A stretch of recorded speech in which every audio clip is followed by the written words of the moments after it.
Mai Shri Gurave Namaha. Namo Vishnupadaya Krishnapristhaya Bhutale Srimate Bhaktivedanta Swamini Namine. Namaste Saraswati Deve Gauravani Pracharine Nirvishesha Shunyavadi Paschatadeshatarine. Jai Sri Krishna Chaitanya Prabhu Nityananda Shri Advaita Gadadhara Shri Vasadi Gaura Bhakta Vrinda. Hare Krishna Krishna Krishna Hare Hare Hare Rama Rama Rama Hare Hare. Welcome all of you. This evening we are discussing on a very important topic for the students and very relevant topic for the students. And the topic, as you all might have seen the poster, healthy habits for a happy life. The habits are such a very important aspect of any life, whatever age bracket you be in. I will show you nature of habit with a small video. Watch this video attentively. There will be two sections of this. Half section right behavior and half section wrong behavior. Okay? So, as much as possible grasp it, because at the end I am going to ask you a question. It's a short video. About 10 or 12 habits are shown here. Ready? All of you ready? Attentive?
Yes.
So, any of you would like to say something about what you watched, what you noticed? Yes. Raise the hand, anybody? Yeah, yes. So, when we follow a disciplined life, Yeah. with even if we want to, but we choose to live the right way, like we make healthy choices, eating healthy habits, Yes. early to rise, and when we make it a habit, Yeah, it it gets naturally well comes set. into us. You see that very easily without much effort, effortlessly you choose the right habit. Yes. Good, give her a that's good. Any other point, anybody? So, I have experienced this since my childhood till now. Yeah. I've been through in situations where I started making new habits and breaking old ones. Correct. So this is something that I know the Atomic Habits book also. So when you make all those choices, small things, it creates a environment in your subconscious mind which automatically creates new habits in your lifestyle. It's coming from here. But recently I went back, like I fell down because of some situation, big situation, and I have lost all those habits which I used to do before. But I believe in that, like you have to make all those small choices, stay calm with your mind so that you don't get through accidents and all those stuff. I've experienced most of the things and I'm grateful for that to Krishna. But there are some things now not happening. I'm not complaining about that, but still trying to overcome like I was in my past. So what he was telling was, actually, if you cultivate small good habits, sit down, please. Everyone. they become compounded good habits. Invest in small good habits. Like you observed here, see that fellow was eating some fries and junk food. Correct. Whereas this fellow was choosing some apple and vegetables and fruits he was choosing. Keep it back on, right? Similarly, that fellow was always attending phone calls and gossiping with friends and not doing the work. Whereas this person was cutting the phone. You know, he has a definite time of the day to speak on phone. Other times he was not wasting his time. That other fellow, you saw him choosing YouTube videos to watch. Water pop-ups came. He was carried away by them. Whereas this side person you saw, you know, he was to-do list, he was completing 1, 2, 3. So he was actually tangible work he was turning out every day. How many of you feel sometimes that morning to night, how the time went, you don't know. Time flew away and nothing substantial happened today. Any of you felt any day like that? Correct, no? So sometimes you make a plan and the things don't go as per the plan. Because the mind tricked you and you got carried away by some pop-ups and some side activity. And also you saw when there was a traffic jam, when you were going slowly. This fellow was, hearing some breaking news. Actually, breaking news is thrilling in the beginning, but eventually it becomes head-breaking. You don't like it because it's all negativity. When you read the headlines, you are curious. What happened there? What is Hamas Israel? What is happening? What is Ukraine Russia? What is happening? You are curious. But when you open and read inside, you become very sad because there is no solution given. It's an endless problem going on and on like that. On the other hand, this fellow, what he did, he was reading an audio book of Bhagavad Gita. He's clicking audio book. So he's actually building his wisdom. He's increasing his wisdom base. So while that fellow is whiling away his time, this fellow is building his wisdom, discriminative intelligence and all that. So similarly, doing yoga, is a little laborious thing. Sometimes there is inhibition in the mind. Oh, I have to spend another half an hour doing yoga. Today I will skip it. So mind always gives some excuse. Like somebody goes for jogging. Yeah, I think it's cloudy today, it's going to rain anyway, I will not go for jogging. Another day you say, I think it's too sunny today, I will not go for jogging. He just needs some excuse to not adopt a good habit. So he just kicks away the gym, this fellow, you saw, no? Other fellow, No, he is regularly going to gym and he's not becoming obese. No? He's not becoming too fat. So many more things can be added to this. Lying down on the sofa during the day, sleeping, and not getting sleep at night. Many things people do like that. When I was in IIT Bombay, I've seen boys sleeping with their shoes on. The daytime also, night keeping awake. You go to the room, all the clothes are hanging. Looks so ghostly appearance. The room, not at all clean. Many more things can be added to this. So the point is, there are two fellows. One fellow is systematically cultivating bad habits. Another fellow is systematically cultivating good habits. So at the end, did you make an observation? Observation, all of you? Huh? What was one prominent observation you made at the end? Yeah? Yes? You answered already, I believe, right? From here you came here. Oh, then you let us hear from one more. Yeah, you haven't answered it. The physical difference between them. One was very he was looking depressed, very just obese, not bright. The other one was more fit, bright, Correct. ready to do stuff. Yeah, exactly. So one, the fellow who practiced good habits was very slim and very cheerful, whereas the other fellow had become very fatty and obese and very sad also. So in this way, our life is made up of choices, and the choices that you make between the birth and the death. Between B and D you have C. Between birth and death you have choices. So first choice, one choice. Every moment you are making choices.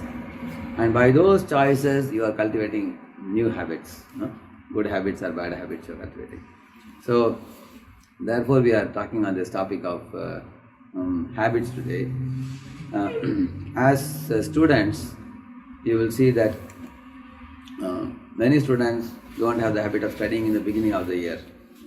They think anyway there is no examination now, so don't study. That's a bad logic they have. And as exams approach very close, then they start studying, working hard like that. So that has been a habit everywhere, all across the globe you will see that. So those people don't... so we have to think about what is your attitude towards academics. After you join a company, what is your attitude towards work? Do you just do the work given to you and then sleep on your table? Or you are looking for opportunities to go to your boss and say that, sir, that work is done, but I also think I can do this also. So those who take initiative, they only become team lead. Later on, they only become project manager or unit head. Those people who go higher are people who are thinking people, who broaden their perspective. They don't remain like a frog in the well. And they are not easily satisfied in their cozy zone. They come out of their cozy zone. I heard a story of one elephant baby, and he was tied to a bamboo pole, Later on he grew up bigger and bigger. Other elephants were walking in the forest and they asked him, hey, we are all going to the lake for an excursion, what about you? He said, what to do now, I am tied to this pole, I can't come. They said, but this is only a bamboo pole. You just pull it, it will come out. He said, no, I have been bound here since my childhood. See, that time you were a child, now you are no more a child. You are grown up now. But this elephant had made up his mind that actually, it's not possible for me. That is actually called as a comfort zone. One just remains very, very cozy. So, you will see, Pandavas were in the forest 12 years. Do you think they were cozy? What they were doing? Like Bhima went and met Hanuman, and Hanuman agreed to come and assist Pandavas in the battle by staying in the flag, giving out a war cry. And Arjuna also went to heaven and met Indra and got celestial weapons. He also got this Pashupatastra weapon from Lord Shiva. Yudhishthira Maharaj associated with saintly persons in the forest and learned many lessons. And he was always associating and learning religious principles from great saintly people. This goes to show one very important thing. In case a student fails in a paper and there is 1 year down or half a year, one cannot study. In that period, it's not that you have to study only that one subject. Finish that one subject in 1 month and then rest of the time you can do so many good things. So you will see that it's all our mindset. What type of attitude you have towards studies or towards your work, towards life, towards friendship, towards your career, all these things. These are all habits. There are gross habits, then there are subtle habits. So in gross habits, if you are going to be weak, in subtle habits, we won't have any control. So you can see two type of people you can see. One has the willpower to say no to the bad habit and then pick up the good habits. Like we saw that other fellow. He picked up good habits. Like he was going to the gym, he was picking up fruits and vegetables. I know in Pune there is one fellow who has an obese body, very huge body like a mountain. He struggles a lot, he can't sit inside the car, he comes out all those things. But this fellow was told by the doctor to eat sprout mung, mung sprouts and salads like cucumber, things like that he was given. So he ate for a couple of days and after that he said, am I a horse to eat all this? I only want the bread and I only want the biscuits, I only want the cookies. Again switched back to that. So many times the disciplines that are given to us in our life, we are little lazy to follow. Or even if you follow for 1 or 2 days and the people again drop back to the old habit. You have seen the habit of dropping back? Yes. The old habit again. Like sometimes you know that sleeping early is good. Even the top-notch CEOs are rising at 4 a.m. There's a video with me, I can show you. So they sleep at 10 and get up at 4. People like the Apple, Tim Cook, and like that they have given 5 or 6 top-notch CEOs, they get up at 4 a.m. in the morning. Because that's the time your mind is very fresh and you can give affirmations and you can have innovation, creativity. You can get a vision in your life. Some of the top business people got their innovative ideas in the early morning hours. So morning, the mind is like a clean slate. It's very fresh. And also the whole world is asleep. There is no global gossip because everybody's smartphone is switched off in the early morning hours.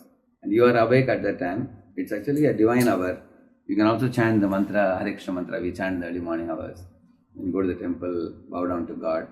And you can, there are 2 times of your day when you can supply positive inputs to your mind and it will be registered exactly like standing with your shoe on a wet cement. It makes impression. The 2 times of the day. One is when you are going to sleep at night. Slowly you are drowsing, you are about to sleep. And that is a very good time to implant positive affirmations in your mind. But unfortunately, that is the time people think many bad things.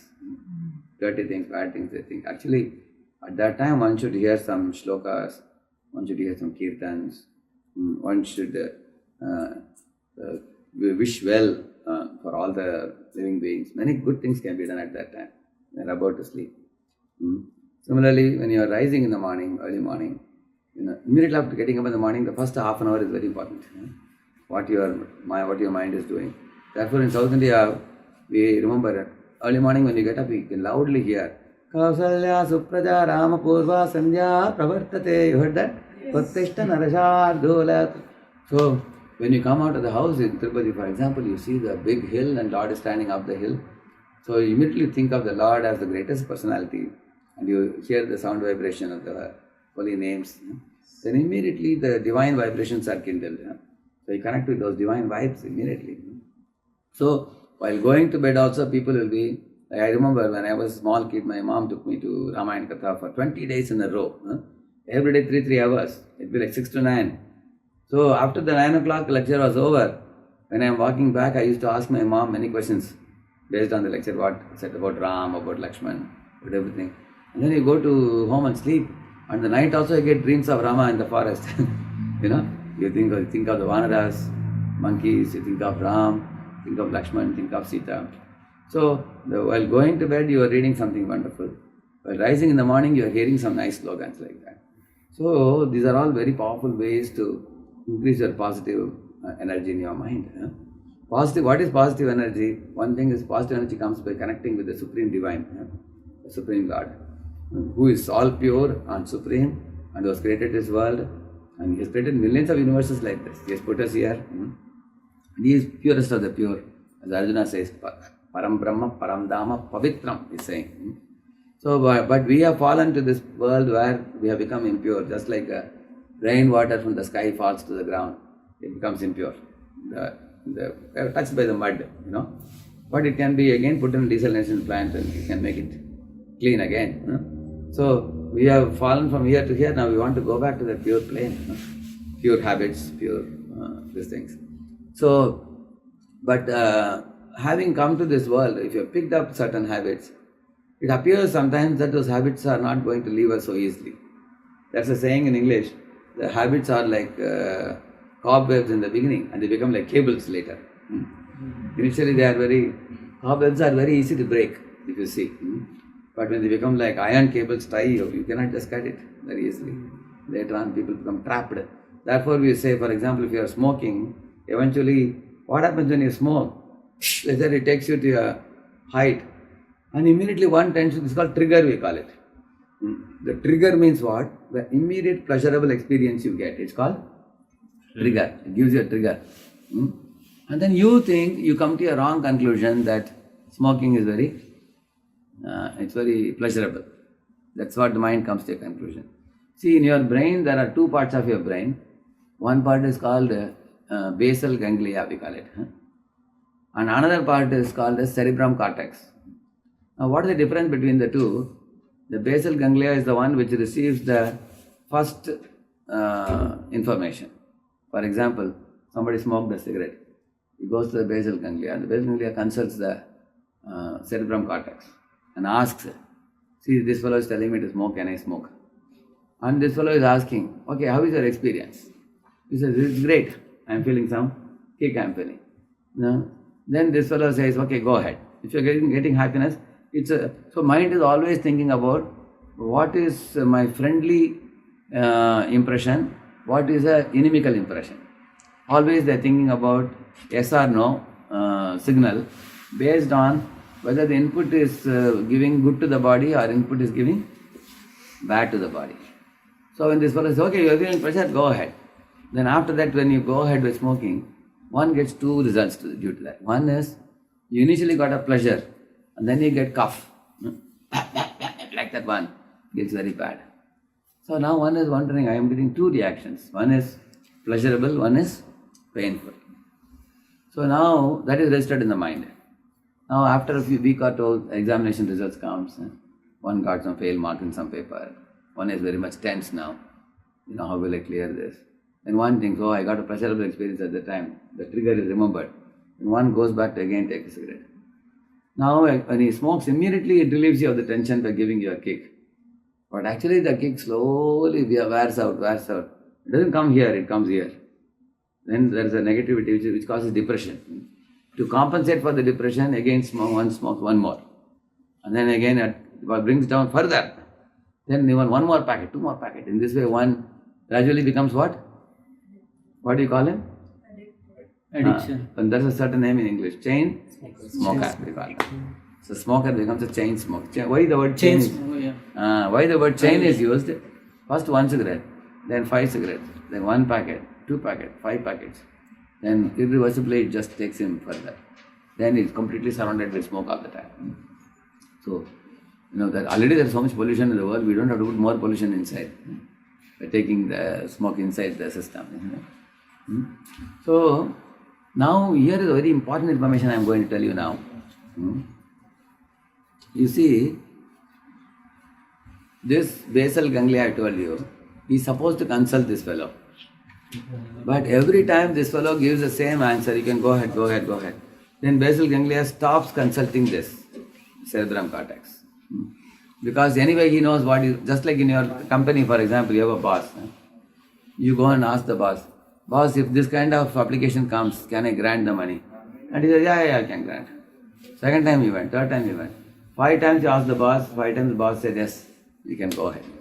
Then 6th time will you go to him? What are you likely to do? Anyway, my boss has already told me that if this kind of application comes, I can grant the money. So on your own you will grant. And that's what happens. When the impression comes here to the basal ganglia, although it was earlier consulting, after a certain time, the cerebrum cortex also gives a command saying that, Hare, bar mat aao, don't keep coming again and again. Already you have consulted many times, now we go ahead. So that is what is called as a loop of habit. That means the habit is something which happens without consultation of your superior brain, which we call as intelligence. That means you go by the pleasure instinct and not by reasoning. That is actually called a habit. Because if you do reasoning, you are going to say no to it. Because reasoning means you can think of the consequences. But when there is no reasoning, you go by instinct. So according to the Shastras, they say that animals act by instinct and humans act by reasoning. So you have that ability to reason. But if you are going to act by instinct, then you have to also suffer like animal. You will see that animals suffer so badly. We suffer also the bad consequences due to acting, instinctively. So therefore, you will see that there are two terms used in Sanskrit. One is called Go Das, another one is called Go Swami. So Go means senses, like our eyes, our nose, our ears, our tongue and skin. They are jnanendriyas, we call them. Because through this only you get knowledge. That's like the 5 fingers. Shrotram, Chakshus, Sparshanam, cha Rasanam, Granam, eva cha Adhishtaya, Manashtayam, Vishaya, Anupaseva. This is the mind. Mind is the center and 5 senses are grouped around the mind. They catch information and give it to the mind. Like you are walking in the road, you see a poster. It captures and then gives it to the mind. Then somebody gave you gulab jamun, you put in the mouth. And it was delicious. And immediately the information goes here. Wherever you see gulab jamun, there will be saliva in your mouth. I know it's very sweet, very delicious it is. Somebody gave you bitter gourd juice. Doctor gave you, you drank it. You didn't like it. Then mind registers. Oh, bitter gourd juice I don't like. I don't. So what is happy impression? What is painful impression? Similarly, the eyes, the ears, the sounds. In this way, each of this, they all supply to the mind. Mind is a storehouse of impressions, experiences, desires, longings. All those things are stored in the mind. So, you will see that those people who become habituated to certain bad habits, over a period of time, they lose control of themselves. They see that they are called as Godas. Godas means what? He becomes a slave of one of the senses. So in the Shastra, there are 5 examples given. Animals and birds who become slaves of their senses. Let me tell you each of them. There is one creature called moth. Sometimes in India, you see the windows, like this light is now very bright, isn't it? So if a moth sees this light from outside the window, it will keep on hitting in the window again and again, wanting to come inside. Sometimes there is a fire, and the fire appears like a sunflower for the moth. It hits, it automatically enters into the room and goes and straight enters into fire, and he gets roasted there, like that completely. So that means the moth has weakness in the eyes. Similarly, the Shastras say, in this world, what is the weakness of our eyes? The beauty. In this world, anything beautiful, it looks, we trust the beauty in this world. But it's not that always the beauty is good in this world. You can see that somebody may be beautiful, but he can be demoniac also in this world. In this world, you find oftentimes what is attractive is not always what is good. For example, there was one man working in a company. He was thinking that he was recently married. His parents told him to marry a particular girl, and he married. And she wasn't very good looking, and she was very simple looking. So in the office, he saw his manager got a new secretary who is very good looking. He thought, alas, if I got such a beautiful wife, how nice it will be. He was thinking like that. But later on, he came to know that although that girl looks very attractive, she is a woman of no character. She has multiple friends. She is connected with anybody and everybody. Characterless woman. Then he thought in his mind, in this world, what is great, Gunavati or Rupavati? You understand the two meanings of the word? Which is important? A woman with character or a woman without character? Or a woman who is beautiful but no character? But a woman who is not so beautiful but with good character, which is important? So one boy was telling, Prabhuji, a beautiful woman with character. That is not always possible, correct? No? Sometimes it may be possible. But the point is, if given the choice, which one will you choose? Which one is important for you? Of course, this question is for the boys only. It's very difficult to choose, but the reality is woman with beautiful character is more important, but we will automatically choose someone who is beautiful than the character. That is due to our short-sightedness. Short-sightedness. Yeah, like for example, if there is a friend a girl is my friend, a best friend, Yeah. she may like me, Yeah. but she's not. If she's not beautiful, I may have less attraction towards her. But her friend who is attractive and she does not have a character, maybe she likes to roam around 2 or 3 people, but I will still love her. That is due to our short-sightedness. Yeah, because our estimation is wrong in this world. Yeah. Correct, no? Yeah, that is one of the problems. Like for example, there's a red color apple available in the market, dark red apple in India. When you purchase that, and on the other hand, there's a green apple, little green and little red, not so good looking. But the apple which is a combination of little green and red, that is actually organic apple. And the dark red one is actually hybrid apple. Yeah? When you buy the hybrid apple, go home, you bite it, it's like saw powder, no taste, chow chow chow, no taste at all. Whereas the other apple, it's natural, taken from the tree directly. Yeah? But world is attracted to which one? Something which superficially looks very attractive. Correct, no? So we make wrong choices. That is why you will say, I was telling you, our eyes can be cheating in this world. One should not go only by the eyes. All that glitters is not gold. Maya's glamour is for fools, he said.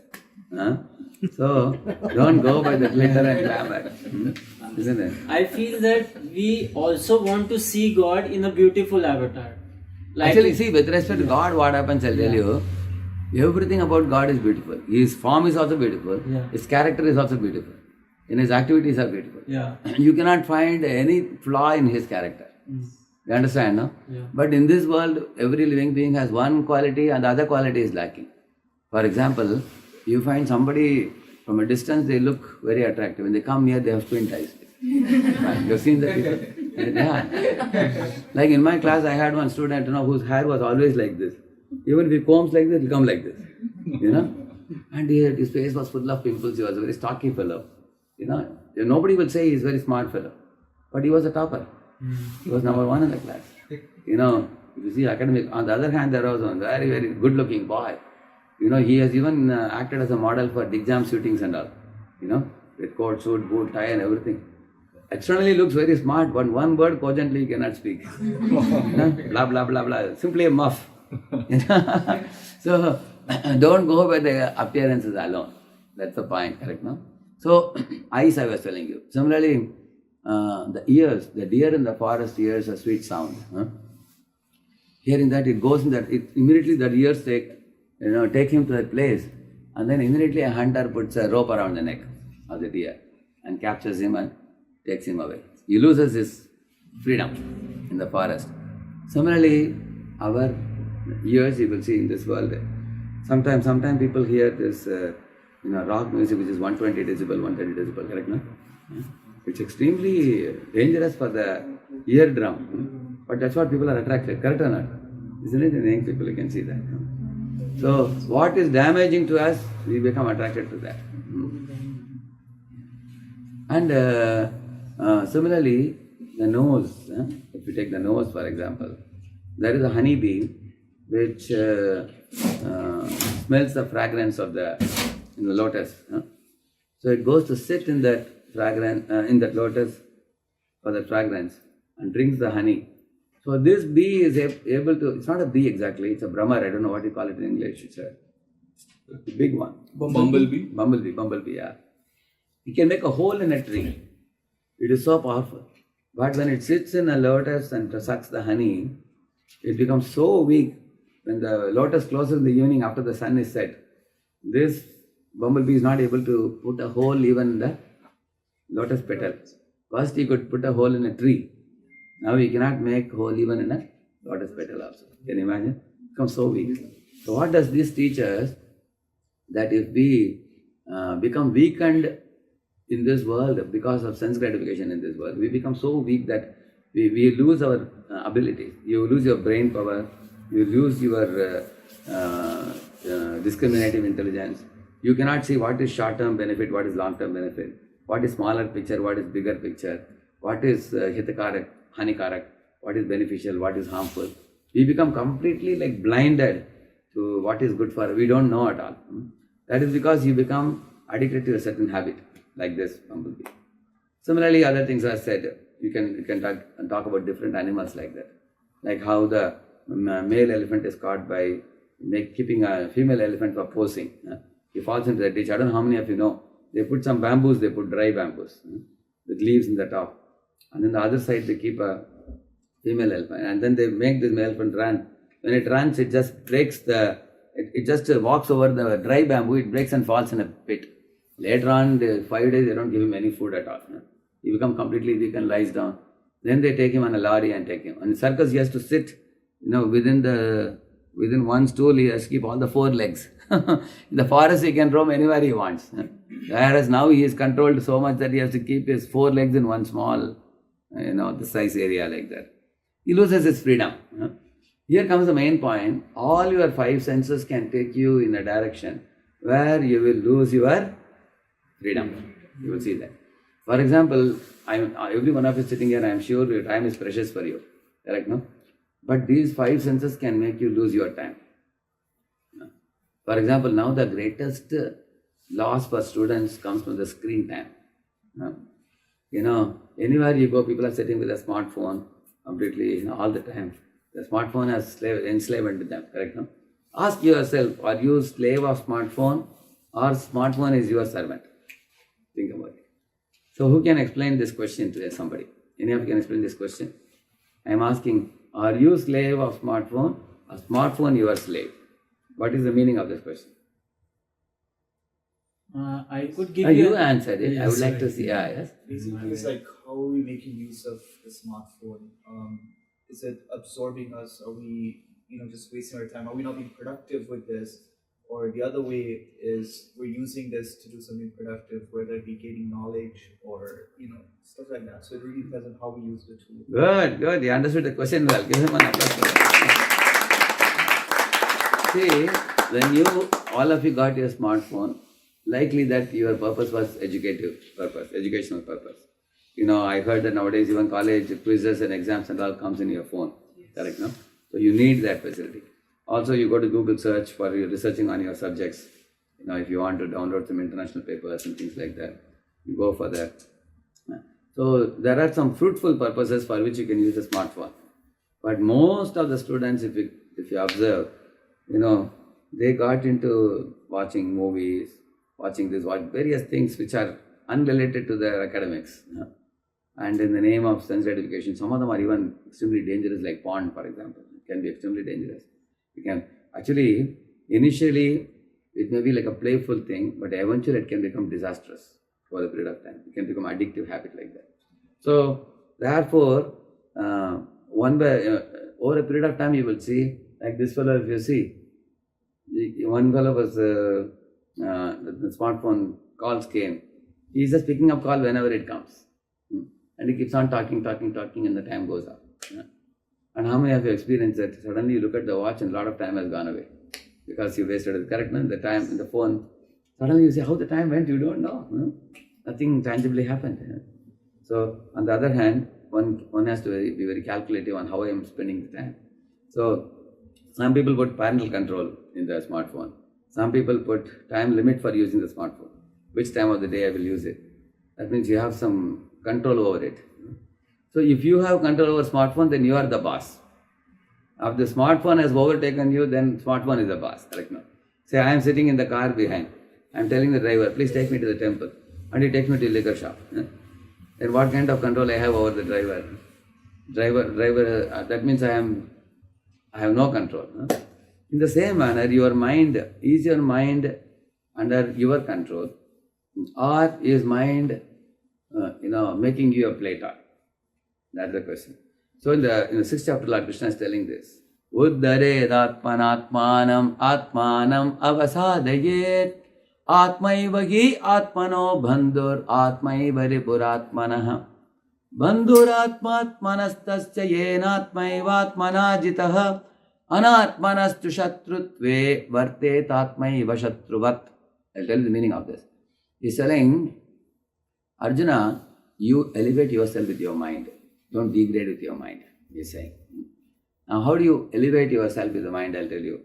It depends on, I told you, this is the mind I told you. Mind is connected to the 5 senses.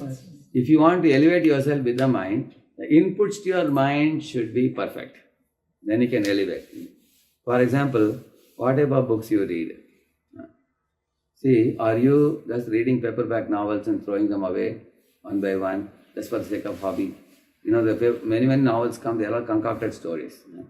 Nowadays, if you see, there are people even, like when Amish Tripathi wrote this Sita, for example. It has nothing to do with Ramayana. Lot of speculations.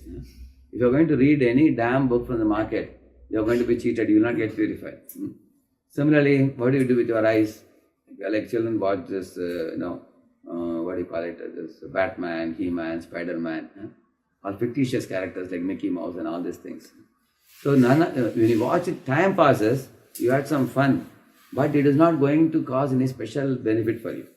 On the other hand, for example, if you hear Ramayana, Lord Rama teaches you how to deal with your brothers, how to deal with your parents, how to deal with a wife, how to deal with people who are at a lower status. How did he deal with Hanuman?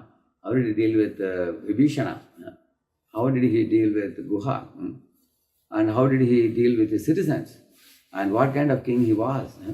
What kind of character he had? So when you read this kind of histories like Mahabharata, Ramayana, then you also think deeply about your character. One thing I'll show you, interesting drama I'll show you.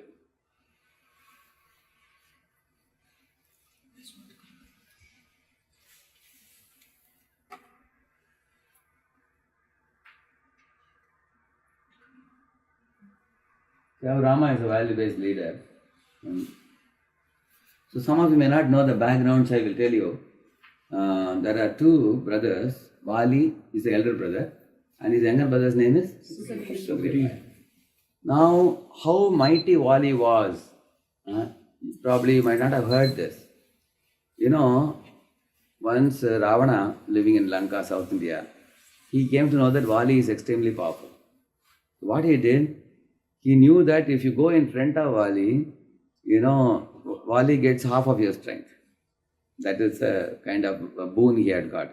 So Ravana did not go in front of him, he went behind him. And he wanted to observe his behavior. But Vali saw that somebody is coming and touching my tail behind. So he caught that fellow with his tail.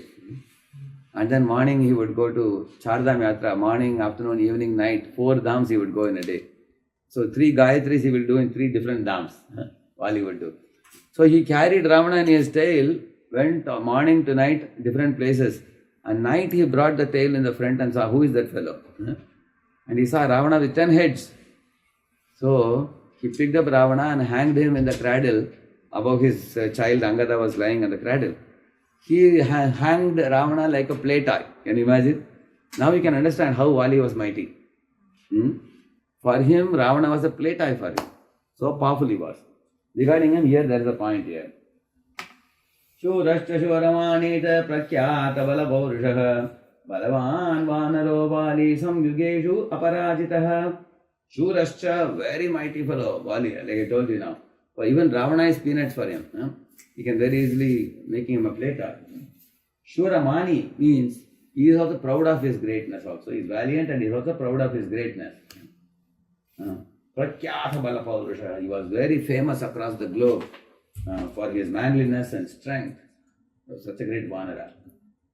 Balavan, Vanaro, Vali, amongst the Vanaras, amongst the monkeys. And Samyugeshu Aparajitah. Never in the past he was defeated by anybody in the battle. He is the mightiest of the mighty in his times. This is the description of Vali. But there is one thing that happened between Vali and Sugriva. At one time Vali was fighting with one demon. And the demon led him into a cave. Vali also went inside. And then Sugriva, his younger brother, was standing outside. And there was a loud shout, oh, like that he heard a shout. Then the younger brother, Sugriva, thought that the demon has killed my brother, Vali. And Sugriva thought, now next to this, the demon will come out and he will kill me also, he thought. And then immediately he blocked the mouth of the cave with a stone, a big stone, so that the demon cannot come out. And then weeping and weeping and weeping, he went back to the kingdom and told all the ministers, oh alas, the demon has killed my brother, I don't know what to do. And they said, okay, so Sugriva, what to do in this world, everybody has to die one day. So he said that now somebody has to lead the kingdom of Kishkinda. So you become the king, they told him. And then in the absence of his elder brother, he became the king. With no other alternative. At that time what happened? The war between Demon and Vali, who died? Demon died.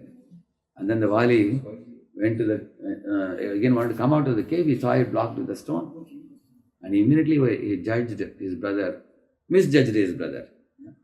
He thought that, oh, my brother has blocked the cave so that he can become the king. Like that he thought. So he kicked the stone with a very heavy kick and it broke into pieces. Out came Vali and walked straight to the palace. And, making his conjectures as if a reality. Sugriva was sitting on the throne. He was made the king by the other ministers, correct now? And he saw ministers reporting to his brother Sugriva. Vali ran with a big dash. He caught hold of Sugriva and said, you scoundrel, you wanted to usurp my throne, therefore you blocked the cave with a stone. Now I will not spare your life today. And Sugriva said, oh brother, wait a minute. I was actually weeping when you were dead. I thought you died in the cave. Please listen to me, he said. Vali said, no listening now. After you die only I will listen, not now. He was in no mood to listen. See, here is an example of judging without listening. God has given us 2 ears and 1 mouth. What does it mean? Listen well before you arrive at a judgment. Isn't it? So, this is a big problem in this world. People don't listen fully. So, he made him run from pillar to post. At last, Sugriva went to one place called Rishimukha Parvat, where Vali was prohibited to arrive there because some Rishi had put a curse on Vali. If you come here, your head will crack or whatever. So Vali couldn't go there. So now, what did Vali do? Vali had taken away the wife of Sugriva. Her name was Ruma. And therefore, Sugriva wanted his wife back and wanted his life to be saved. He told the brother, you take the kingdom throne and I will be your servant and give my wife back. Vali said, if you come out of Rishimukha Parvat, I will not spare your life. And he also took away his wife. This is the background, you all understand it. Now, here you see, this one. Now Sugriva's qualifications are mentioned, please see this one. Narendra Mahavidya Tejo Van Amita Prabha Satyasandho Vinitascha Matiman Mahan. Our Sugriva was powerful. He was also energetic, Mahavirya, Tejovan. He was endowed with effulgence. Amita Prabha. So he had also great prowess and everything, but not as much as great as Vali. Naturally, the younger brother. But 2 special qualifications younger brother Sugriva had. Satyasandho Vinitascha. He was always truthful to his vow, true to his promise. Vinitascha means very cultured and respectful to everybody. Humble. So he was humble and truthful. And Pritiman, resolute, it is said. So Lord Rama observed both the brothers. Now, here the Vali is dying, you are seeing that. Later on, what happened? Between Vali and Sugriva, there was a battle. And Sugriva had made friendship with Rama, correct, no? How many of you know that? You heard that? Yeah. And then Lord Rama promised to kill Vali. And then Vali was, now you are seeing in the picture, Vali is about to die now. At that time, Vali is asking Rama one question.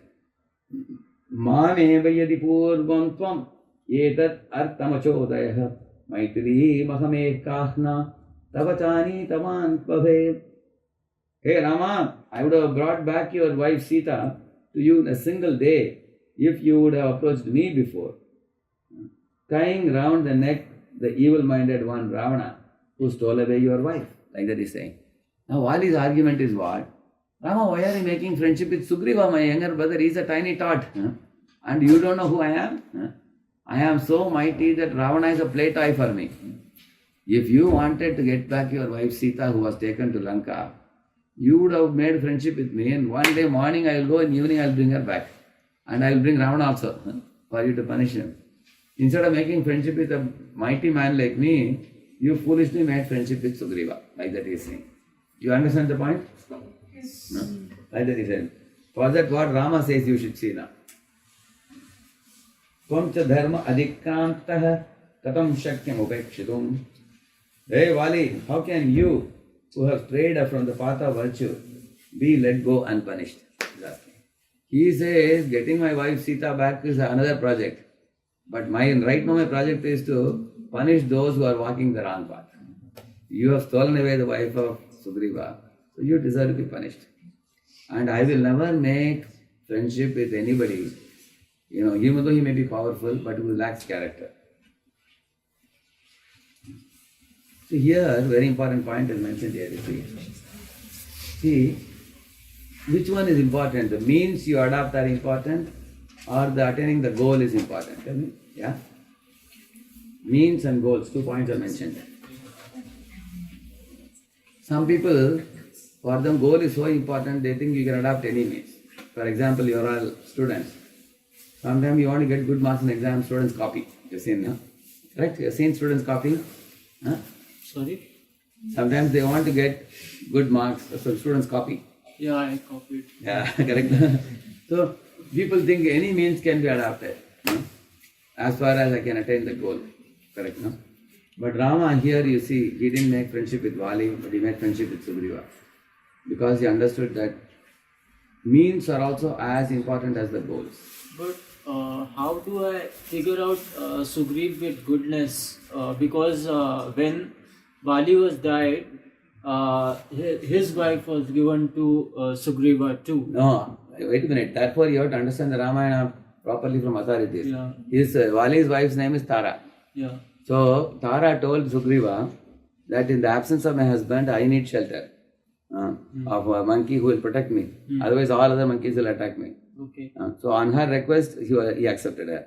After the death of Vali, a woman is allowed to take shelter of a monkey. That way, she begged and then he accepted, gave the shelter. Whereas when it comes to Ruma, against Ruma's interest and against Sugriva's interest, Ruma was snatched from Sugriva by Vali. And therefore, it is sinful. But after that, that's okay. But after Say, that, for example, even in this world, say a boy and girl are married at the age of 25, 26, and the boy suddenly got some disease, passed away in 27. The widowed lady is again married to another man. Correct or not? No. You understand the point? Yeah. Is he allowed to? Is she allowed to marry or not? Yeah, I am. No, it's allowed or not? Who? Like a boy and girl are married at the age of 25. At 27, 28, the boy died due to some disease.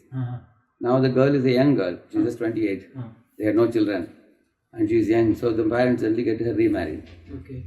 Correct, no? Like the Tara was remarried to Sugriva. That was a proper marriage. Yeah. Whereas Vali took away Ruma without Ruma's interest. Oh, okay. Without consent. Without consent. And And it is like two brothers. See, younger brother, elder brother. The younger brother's wife or the elder brother, she is like a daughter. You understand, no? See, you are elder brother in your family. You have a younger brother. Tomorrow you both get married.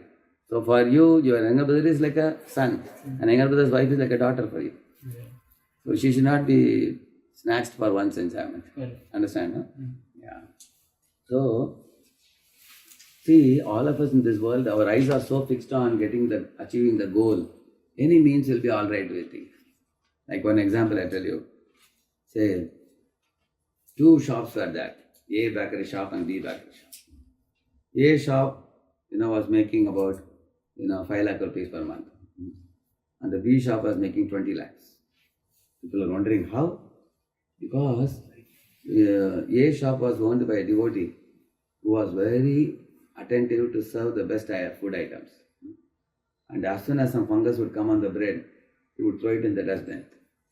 He knows that it is not good.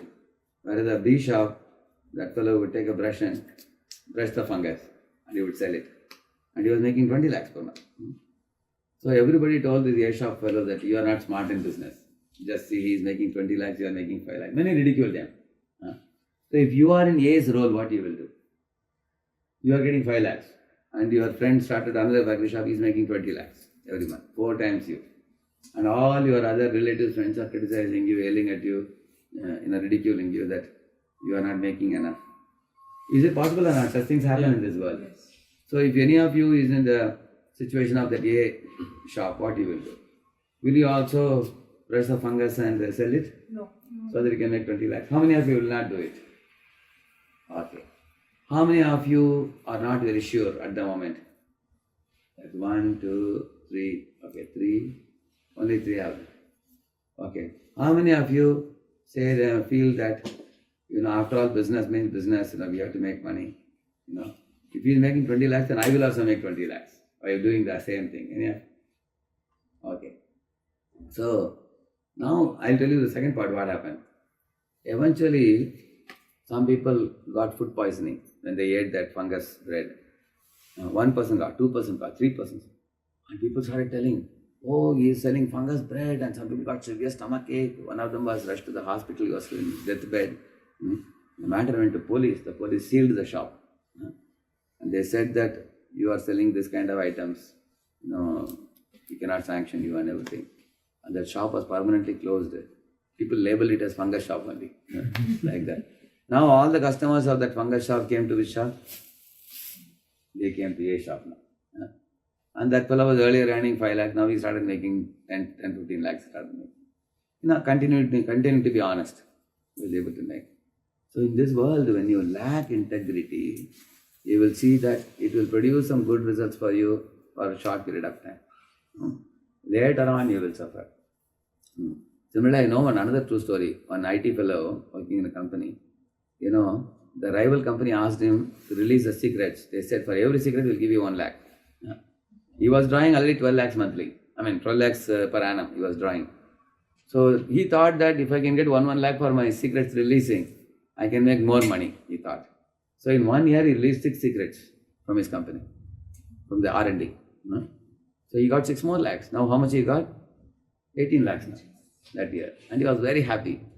He told the rival company, you guys keep coming, I'll keep giving you. Next year I'll give even more also, he was telling.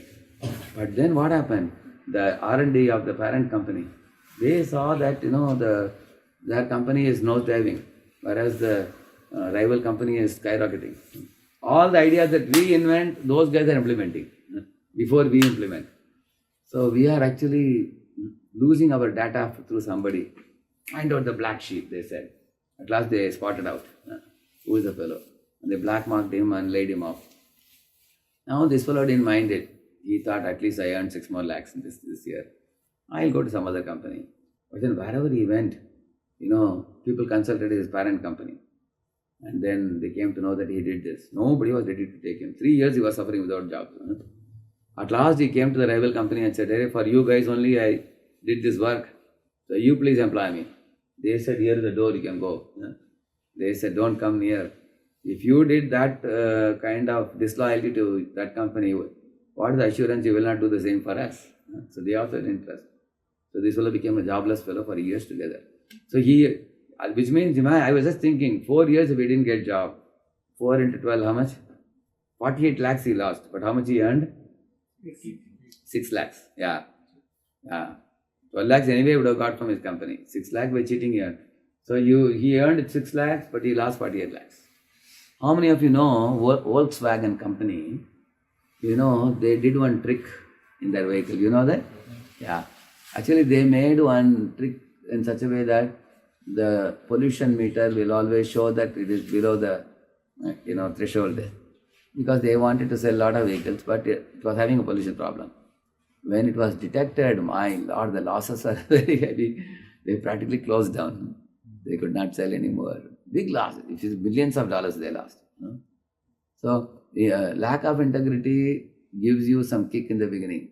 But eventually in the long run, it will give such a slap, you will not even be alive to see it. You will be finished. You will be buried, that's all, by that. So, these are all subtle bad habits I am telling you. Correct, no? Subtle bad habits. So here, you can see, Vali stands for power, Sugriva stands for goodness. But Lord Rama made choice between power and goodness. Which one he chose? Goodness. Why he chose goodness? Because imagine tomorrow you become an entrepreneur. You are going to employ somebody as your assistant. You are the owner of the company, you want to employ someone as a CEO. I am sure many of you may go for a very smart fellow, correct now, as a CEO. But imagine he is so smart that he will finish you only. There are some smart people like that also, correct? No? They will devour you only, and they'll devour all your business. So we want smart people, but not without character. We want smart people with character. Say, for example, you want to do one surgery in your belly. In your township, there are 2 hospitals. There is one hospital of a London returned doctor, MD, surgeon from London. And he has done surgery for 20 years. Very expert doctor. So, but there's another doctor who is your close friend, who is a physician, general physician. He is not a surgeon. But he is a good friend. But his general physician, surgeon, is a man of high character, you know him. You are his schoolmate, then you are his classmate, schoolmate, everything. He is like your own family member. He is very close to you. But the other fellow, MD, London returned, some people tell you that the famous doctor's name is Dr. Arganchor. He is famous for stealing kidneys of people. Some people say that he steals kidneys of some patients. There is a talk going on like that. So now you have to go to either of the doctors for surgery. Whom will you go to? The London returned doctor or the general physician? General physician. He will go to general physician. Let us take a vote. How many of you will go to the general physician? Okay, almost half of them. How many of you will go to the Dr. Arganchor? Nobody. And others, why will you go there? I think both you will drop. You look for another doctor? If I had more money and my attitude is just seeing what they have, then I'll go to the big one. But if I see people from character, how No, it's they not a question of seeing. I am asking, is your kidney important or not for you? Kidney. Because that big doctor steals kidney. Yeah. So you want to protect him. He doesn't steal both, only one kidney he steals. But I will research that too, that general speaker, is he good in his work, like through No, testimony? he is very famous. Yeah, then I'll go to him. You will go to him. You don't mind kidney stolen? No problem? No problem. Actually, you are an engineer or a doctor? No, actually I'm a fitness certificate. See, actually losing one kidney is a big loss also. Correct. Nowadays they are selling kidneys, you know that? Yeah, but I know that, Premanand Maharaj, Okay. his both kidneys are gone. But understand one thing, that he is under dialysis Yeah. for the last 18 years. You know that, no? And he's signing Radha's name, he's chanting. Yeah. So Radharani is protecting him. So now at this situation, I don't have any problem because I've gone through like 3 or 4 accidents. Okay. Still I'm alive, so I'm grateful to him. Like Krishna. Yeah, that's right. But what I'm saying is, none of us would want any of the part of our body to be stolen. How many of you agree? Correct? No, you can't. It's a common sense question. And we would like to go to, any of you go to a doctor, you will first check his, whereabouts and everything. Is it a good doctor? Correct? No? Credentials you will check. Only then you'll go. So what I will do, I will tell you, I will take the general physician doctor with me to Dr. Arganchor and I'll tell him, throughout my surgery, you be around me. Make sure this fellow doesn't do any kind of blunder. Okay. That way you combine character and competence. But out of the two, character is more important. That's the whole point. So Lord Rama here you find he understood that Bali is characterless. He is not paying any heed. He is not listening at all. He deserves only to be punished through killing. And then he accepted Sugriva.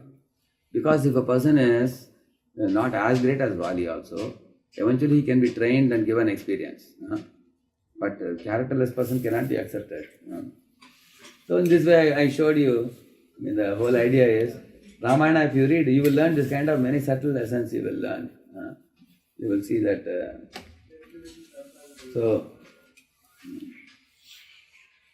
There are gross habits. I just want to show you another short movie clip I want to show you.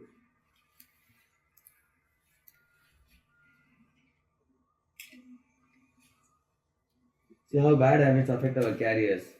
When the bosses generally think about all this. Oh, this fellow has no control over eating.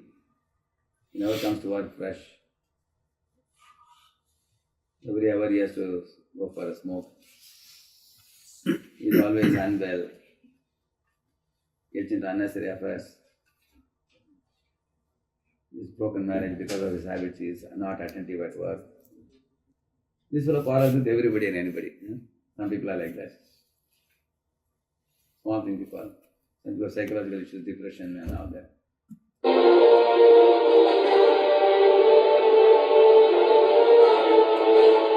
We all know that drinking, drugs and fast food are bad for you. The bit that I like the most is the skip. But when it comes to young Brits, nothing gets in the way of a good time.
So, as you saw in there, this is a modern day society situation everywhere.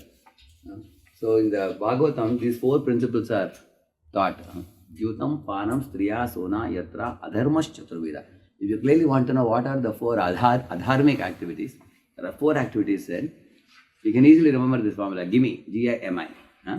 Gambling, intoxication, meat eating, illicit sex. Four things. So, illicit sex actually means sex before marriage or sex outside marriage, like extramarital affair, is condemned. But in Bhagavad Gita, Lord Krishna does not condemn marriage. Marriage is allowed. A man and woman can come together in a sacred tie and can beget children and then live as a family. And like Arjuna was also a similar family. He was a family man. He was not a sannyasi or a brahmachari. That is allowed. Now, many boys, girls argue nowadays, why is there so much restriction in Vedas? What's wrong in making a friend with somebody, know them very well, and then you can marry later on and things like that. Which in the Vedas also, for a boy to choose a girl to choose a boy is allowed. But free choice was allowed, but free mixing was not allowed. For example, one made a choice, one goes to parents and says, I like this girl, I like this boy. And then there are so many other considerations. If you are coming from a Vaishya family, like you take Bansal or Goyal or Agarwal, they are going to see what match? What match they will see? Gotra. Oh, Gotra secondary. But primary thing they will see, there are 18 Gotras are there in Agarwals. They may adjust also, but there is one very prime consideration for them. Name. Not same Gotra. Of course, same Gotra should not be there. Vegetarian. Yeah. They should eat a vegetarian or something. Of course vegetarian, but most important for me is status. लड़का कमाता कितना है? Correct. They will see. No, because they are Vaishya, no? Vaishya means they will think about monetary status, they will see that. They will see. So, every family has certain considerations. So, a boy and girl should not connect before marriage, because what will happen is, if you connect and then they don't allow marriage, then the impressions in the mind are very difficult to remove later. So the Vedas accept. That's why illicit sex is condemned because of that. And also, when we come together with sacred ties, there is a bond also. In a family, I have seen my mother was 80 and my father was 84. They stayed together very peacefully, happily, lifelong. But nowadays, for small quarrels also, they divorce nowadays. So therefore, illicit is not allowed, but proper sacred marriage is allowed. So no illicit sex, and secondly, no meat eating, like no fish, meat or eggs. Why it is a bad habit? If you see, human intestine is 30 feet long, whereas tiger's intestine is only this much long. And human gastric juice is very dilute. Tiger's gastric juice is 20 times more concentrated. It is so concentrated that you put meat inside, it just digests and throws out. Whereas our this thing has to go through a long route with low ability to digest. Many people get lot of diseases on the way. If you see the meat. Many things you can say like that. I am telling you some scientific reasons, anatomical consideration, health consideration, so many things you can say that. And most importantly, there is Atma in a human body, but there is also Atma in everything. Wherever there is a living body, there is Atma there. Some boys argue, what about plants and trees? You guys are killing them. Is it not sin? Krishna says killing plant and tree is also sin. But he says, if you offer those vegetarian food to me, then I will take away this sin. He says that. Whereas you cannot offer the egg or fish or meat or anything to Krishna, because Krishna doesn't accept that. We can only offer what he is agreeing to accept. He is ready to make it a sin-free, karma-free diet. Like you all will be taking prasad at the end of the program. So that is actually a karma-free diet. Lord Krishna takes away the sin. And also the nervous system of plants and trees are very less developed compared to the animals and birds and everything. And in humans, it's even more developed. Killing humans is a very great, heinous crime. So, no illicit sex, no meat eating, and no intoxication, smoking. Let's say I told you, it gives you a kick, it takes you. Yes, it gives you temporary relief, but then it gives you depression. Then it takes more. Then again and again it goes. So, you become a chain smoker, you become an alcoholic, you become a drug addict. Nowadays, it's becoming very, very common now. Even good boys, good girls coming from good families, when they meet their friends, they get spoiled. Nowadays, people think drinking is not such a bad idea. One boy said, I only drink beer and I also only drink only quarter only I drink. I don't drink more. Okay, you may say that, but you can't stay there for a long time. Very soon you are going to increase. The nature of this habit is, it's like, when you start with little, then it goes more, until it drives you to insanity, eventually. Can I ask? Regarding gambling and illicit sex. So, currently the situation is that there are, most probably in USA, you get, your eyes get induced to people who are showing off, girls and all. Now, how to control that? And the gambling thing, that nowadays, how should I know that what work I'm doing? For example, if I want to do a business, am I doing some kind of a gambling in that or no? And what is gambling? Just not... Good. A nice question. I'll answer that. Yeah. You see, you all have left India and come to a foreign country now. So when Gandhi was going to London for barrister, his mother and father were worried also that he will fall from his character and he will get spoiled and everything. But Gandhi made a promise. He told that I will remain clean in my character. I will not do any wrong things. So that is the reason I showed you in the beginning video, that we need to have some amount of sense control. By that sense control, we follow a very dignified type of life. Like I told you, marriage is not prohibited. If one cannot control one's senses, then at the right age marry. And then live with a wife, then wife is your police, she will protect you. But now for marriage, you need to earn a good amount of money. That's needed, like as per the society. No. Don't worry about society too much. Worry about yourself. Because society will throw many, many expectations on you. You will go crazy. You are going to too much bother about society. And actually, if you want to lead a religious and pure and simple life, for example, just as you are becoming a pious and spiritual man, There are also many people who are pious and spiritual also. You make a match like that, and at appropriate age marry, but one cannot walk the sinful path like what Wali walked. You cannot do that. If you are going to walk the wrong path, and the results are inevitable. So I'm gone through a bad character, like almost very bad, and then coming now trying to improve, but those habits are really affecting Impressions me. will be there. Yeah. So I will tell you something about those impressions, how to get rid of them. I'll tell you also That's what I'm... before I end the class. Yeah. Actually, in my channel, I published one lecture very recently, overcoming previous conditionings. You can see that it's like a 1 hour lecture. Specifically, I have spoken about them. There are ways to do that. So, yeah. Sorry to interrupt. So we're talking about all the bad habits and good habits now. Yeah, So the worst part is, I don't know, I am asking this on behalf of so many people. Yeah. So the worst part is our mind knows what's good. Yes.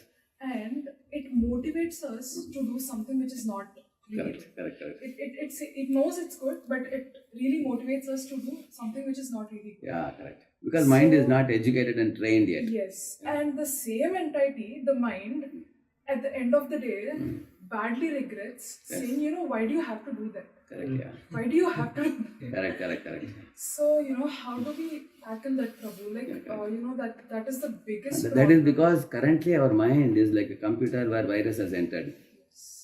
For example, when virus enters a computer, two things happen. Either the computer is hanging or computer goes crazy. It opens files which you never asked it to open. You can see that goes like that. So then the first thing we have to remove the virus. Correct? No? That's the solution to that. Now computer is a good computer, but now it has become spoiled because of the entry of the virus. Similarly, Krishna says there are 3 viruses in our system which have entered, which is lust, anger and greed. He says that in the Gita. They are called 3 gateways to hell, he says.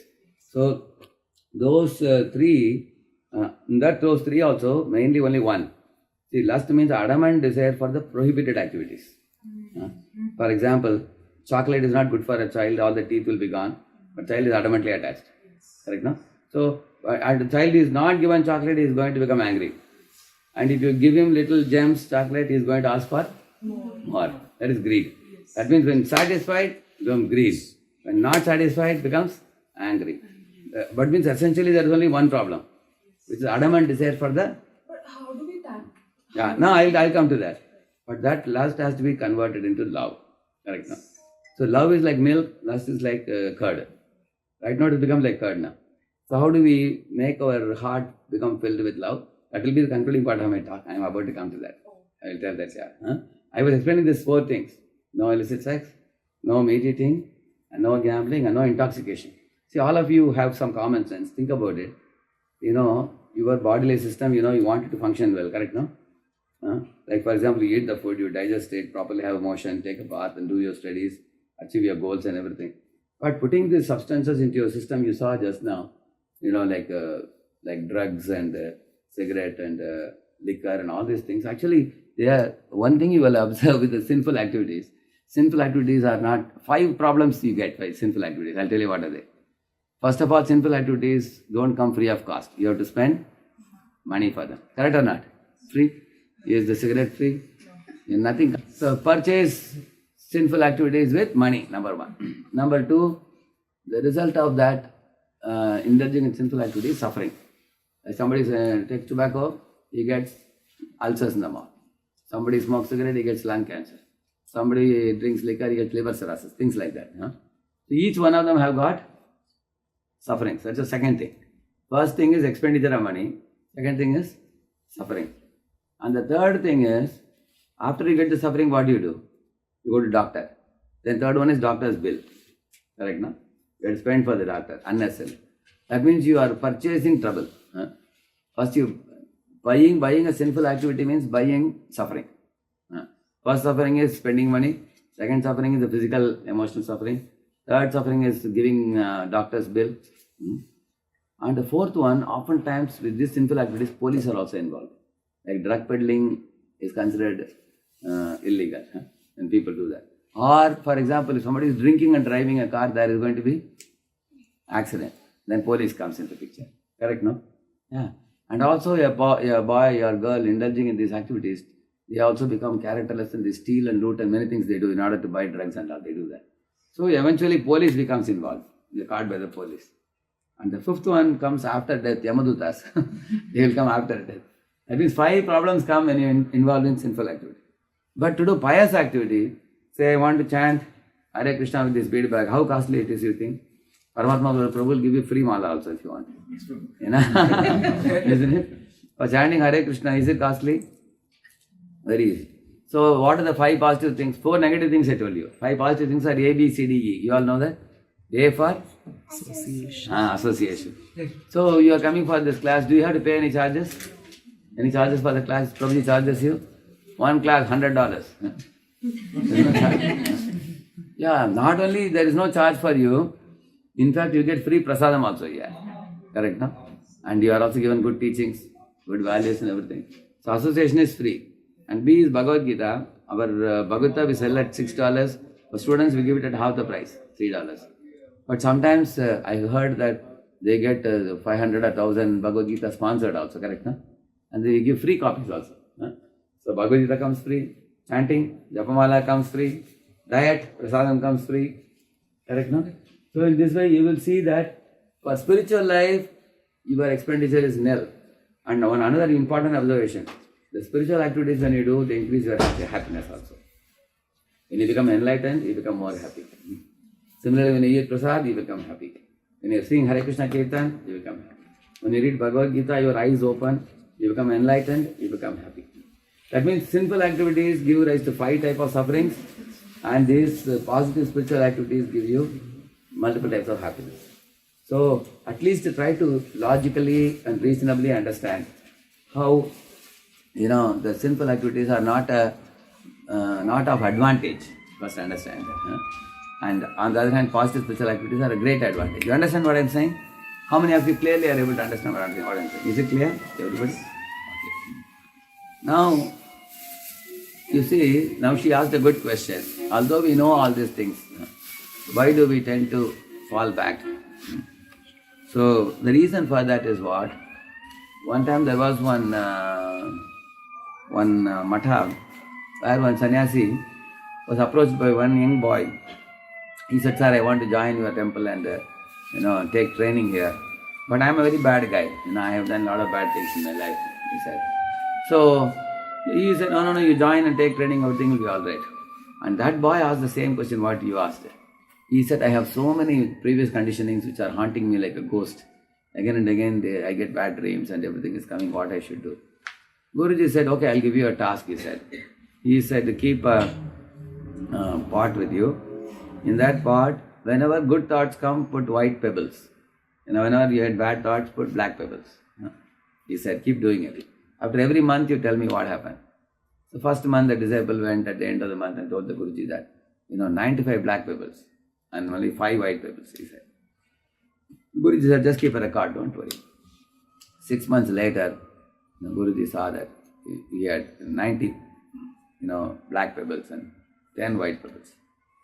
1 year later, he saw 70 black pebbles and 30 white pebbles, he saw. And then 1 more year later, after 2 years, he saw it was 60 black pebbles and 40 white pebbles, like that. And he saw in this way about 3 to 4 years passed. The 4th year, he saw the white pebbles started increasing in number. They became 90 white pebbles and 10 black pebbles started reducing. So he went to the Guruji and asked how this has changed. Then Guruji explained the mechanism that you have 2 minds. One is the conscious mind, another is subconscious mind. See, subconscious mind acts blindly. It's like it has already got scripts. And like for example, imagine you have a bathroom. In your bathroom, the slope is like this. Like in Pune, in one of our bathrooms, poor civil engineer made flooring like this, but the hole is here.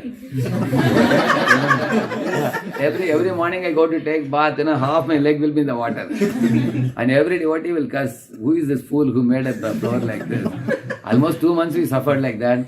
After that we told we can't use this bathroom anymore. Then we got another civil engineer and we filled it up and we made like this. Because if hole is here, water should flow like this. Similarly, our bad habits also make us flow in the opposite direction and we stagnate also. So then we have to again reform the good sanskaras. So how do we get the good sanskara? One good thing is when you cultivate a new habit. For example, you increase the quantity of good habits.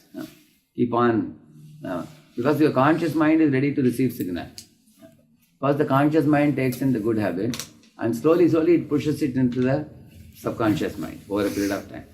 And the population of the good vibration should increase so much that it should oust the bad habits. You know, in English there's a word called oust. Oust means like this. Push and push him out of the room. That is called oust. Somebody occupies. You heard the story of the sheikh and the camel, no? Camel said, Sir, it's cold outside. Can I put my head in? He asked. All right, he said. And he put the head in, and he saw a sheikh is very comfortable. He's peacefully sleeping, and my whole body is freezing outside. And he said, Sheikh, can I put my 2 legs inside? It's too cold outside. He said, okay, don't disturb my sleep, he said. Then he put his 2 legs inside. And after some time, the camel stopped taking permission. Suddenly the sheikh opened his eyes. Why am I feeling so freezing cold? He saw the stars in the sky. What is the meaning of that? Yeah, he was totally outside and the camel was totally inside. That is called oust, we call it. Oust means slowly pushing outside like this. So similarly, you have to make the good habits occupy your mind, and then gradually bad habits are pushed out. Correct, no? Like in those days, in my school days, we once were told to collect the gooseberries from a tree, no? So we collected gooseberries, big gooseberries. We filled up in a sack. So my friends were telling, hey, it's getting filled up. I told them, shake it. They were shaking like this, it went down. And then I told them, put them more. They put. Now it's almost up the brink it was. Then I gave them one more idea. To get more gooseberries, you stitch the mouth of this and leave only one space so that you can push the gooseberry. So then I got another 40-50 more gooseberries, and as they were pushing in, it was going more and more. We were amazed how many is going to go inside. Later we realized when you push one inside, one comes outside from bottom. Push one and push goes out. One push one more. Similarly, good habits, if you keep pushing into your mind, the bad habits will be going out one by one. That's what Guru told him. So now you have to perform overwhelming amount of good activities, which we don't do generally. For example, you all may get a program like this once a week. But if you see 90% of the week, we get bad vibrations all around. Correct, no? So how do we change that situation? Therefore, for example, there are habits like, for example, sleep early, rise early in the morning, chant Hare Krishna wherever you are. If you have other girls with you, say 4 or 5 friends who are also devotees like you, they are all coming here. You are all not living far away, close to each other. Then you can sit in a circle and chant together. So you all actually nourish one another, inspire one another. And these 5 things I told you. A, for association, once a week you come for a program. B, for Bhagavad Gita, at least 1 page a day. Bhagavad Gita you read. And there is one app called as Gita Daily. I don't know whether any of you have seen. One of my friends, Chaitanya Charan Prabhu, brings out that every day 1 page Gita he brings. Otherwise, you have a copy of Bhagavad Gita as it is. Just read 1 page a day. And C, for chanting at least 1 round of Hare Krishna daily. Correct, no? And D, for diet, devotional diet, prasadam. And E, for some engagement in seva, some seva you do. For example, if you can bring some flowers, you offer it to Lord, you bow down to Him, you sing a song. So we have to perform something devotional every day in order to, especially as I told you, when you get up in the morning and when you're going to sleep at night. These are very impressionable moments where what you put in your conscious mind goes into your subconscious mind. At that time, your subconscious mind is like a wax which is ready to receive inputs. It's like open at that time. When you give inputs, subconscious mind will take it. And by that, you can remove the impure vibrations from your subconscious mind.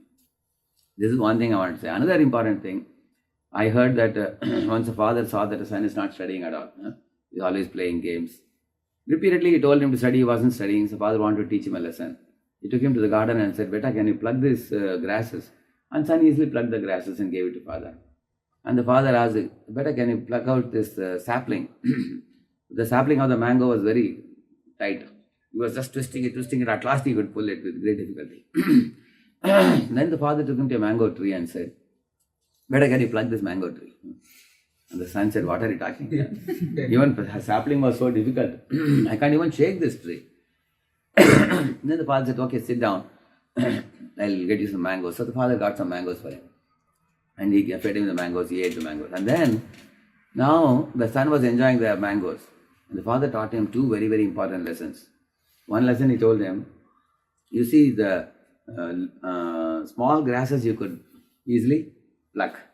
Similarly, habits, bad habits in the early stage, if you pluck out, they are very easy to get rid of them. But if you allow them to grow for longer time, then it becomes a little more difficult. He said that's one lesson he taught him. Therefore, if any of you feel that you are getting some bad company, somebody is calling you here, there's something for that, you know it's not good. You like fire, death, disease should be nipped in the bud, it is said. If there's a spark of fire, if you leave it, it will burn down everything later on. Similarly, death also, if you don't clear that death, it becomes very big later on. Similarly, disease also. If you don't go to doctor, like during this corona time, one fellow was sneezing. His friends told him, since you're sneezing, better go to doctor. He said, no, it's common cold. I got a little wet in the rain. But he neglected it for about 5 days. 6th day, he started having breathing problem. And immediately they rushed him to hospital. And they said, your corona has entered your system. First, corona, what it does, first it sits in your nose for 2 days. First. The 3rd day, it goes below to your throat. And I heard that 5th day only it enters the lungs. And once it enters the lungs, it will cause breathing problem after that. So corona also gives some waiting period also. Before that, you should go to doctor and get it removed. In the early stages, those who removed corona, they didn't have to spend much money. But once it went to lung, you are not getting oxygen cylinder. People spend 3 lakh, 4 lakh, 5 lakh you have to spend. But in the early stages, you take some medication, within few hundred rupees you can save yourself. You understand, no? So always bad habits, we should nip them in the bud, early stage. Another lesson father taught, look at this mango tree, I am giving you mangoes. What lesson you learned from this? He said, beta, this mango tree didn't come on its own. I watered it, I fenced it so that goats will not eat it. I have made sure that sunlight comes on it. I gave manure to that. That means good habits will not come on their own. They have to be cultivated. Now we are eating mango very happily. That is because we have done the homework. Father did the homework, so son was enjoying the fruits. Similarly, all of you are coming here, taking the time out, to attend these programs and all. So this is an example of you are making an effort to learn something good. And you make this effort on a steady basis, regular basis. And don't think it's a waste of time. Some of your friends will tell you, why are you wasting chanting? Why are you wasting going to this class? Chalo yaar, movie jata hai. They will say like that. But you should know this is actually like sharpening the pencil. Sharpening the pencil appears like waste of time, but without that you can't write legibly. You will be writing bluntly. So if you want to improve the quality of your life, you have to take out time for sharpening the saw or sharpening the pencil to improve the efficiency of your performance. So when we talk about habits, the old habits do create problems. You remember the 3S formula. Let me repeat this. It's called as sustain. I'll just show you that so that you will remember it.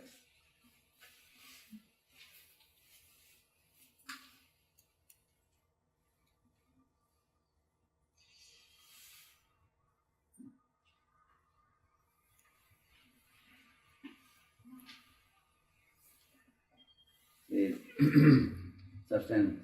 So please repeat. Star bad habits. Stop bad habits. Supplement good habits. Supplement good habits. Stay away from tempting environment. Stay away from tempting environment. So I have given final aspect here. You see, abstain from bad association. That means bad books, bad friends, bad movies. Abstain from them. That is starving bad habits. Okay. And supplement good habits. Sustain with good association, introspection, self-correction. These are all good habits.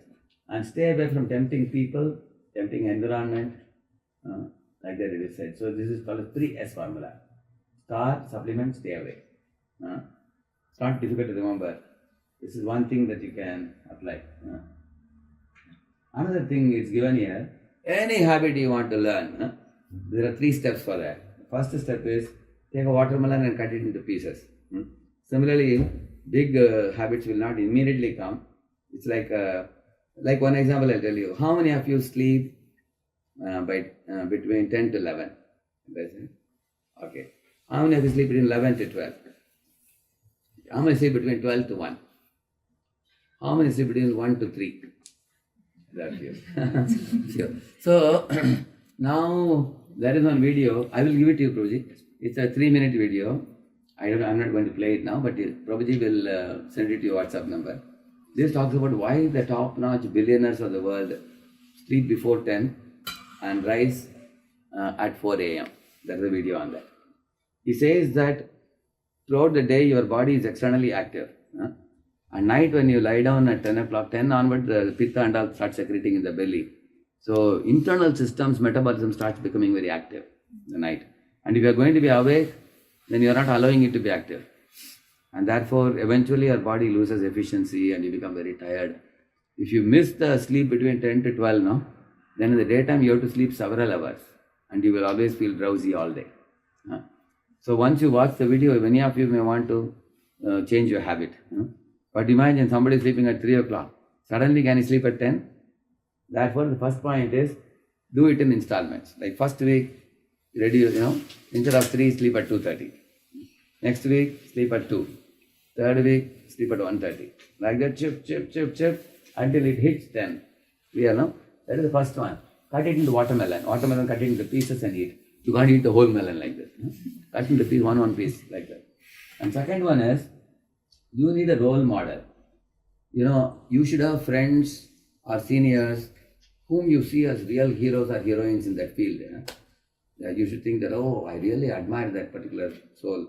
They're expert in this. Like sleeping, for example. I know one devotee in Pune, sharp 9 o'clock he'll be in the bed.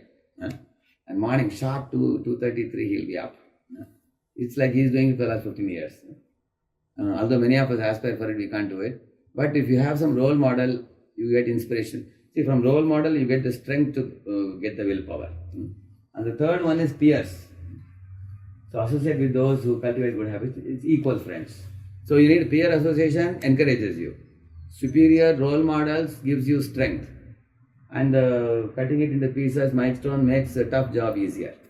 These 3 things, any habit you want to cultivate, you can do it with these 3 type of habits.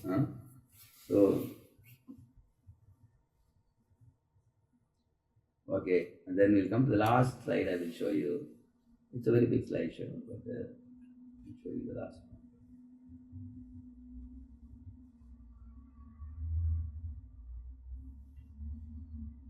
See, this is the chanting I was telling you. See, that's a PhD thesis on the effects of the Mahamantra chanting.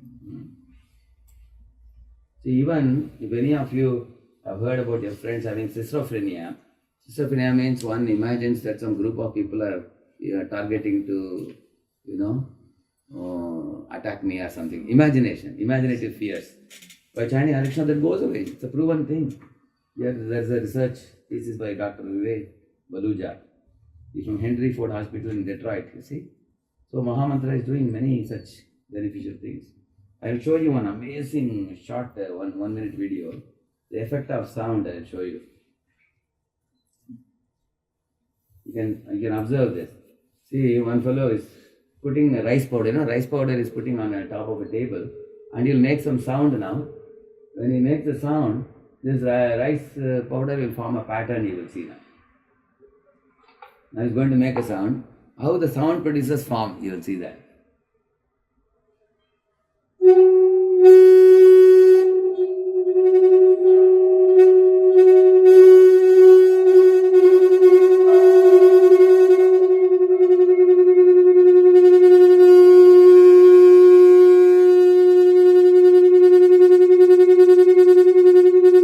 See? Like Rangoli, nice, no? Mandala. So beautiful, you see? It's mandala, right? Huh? It's mandala, right? Yeah. Now the pattern will change now. Another sound you'll make now.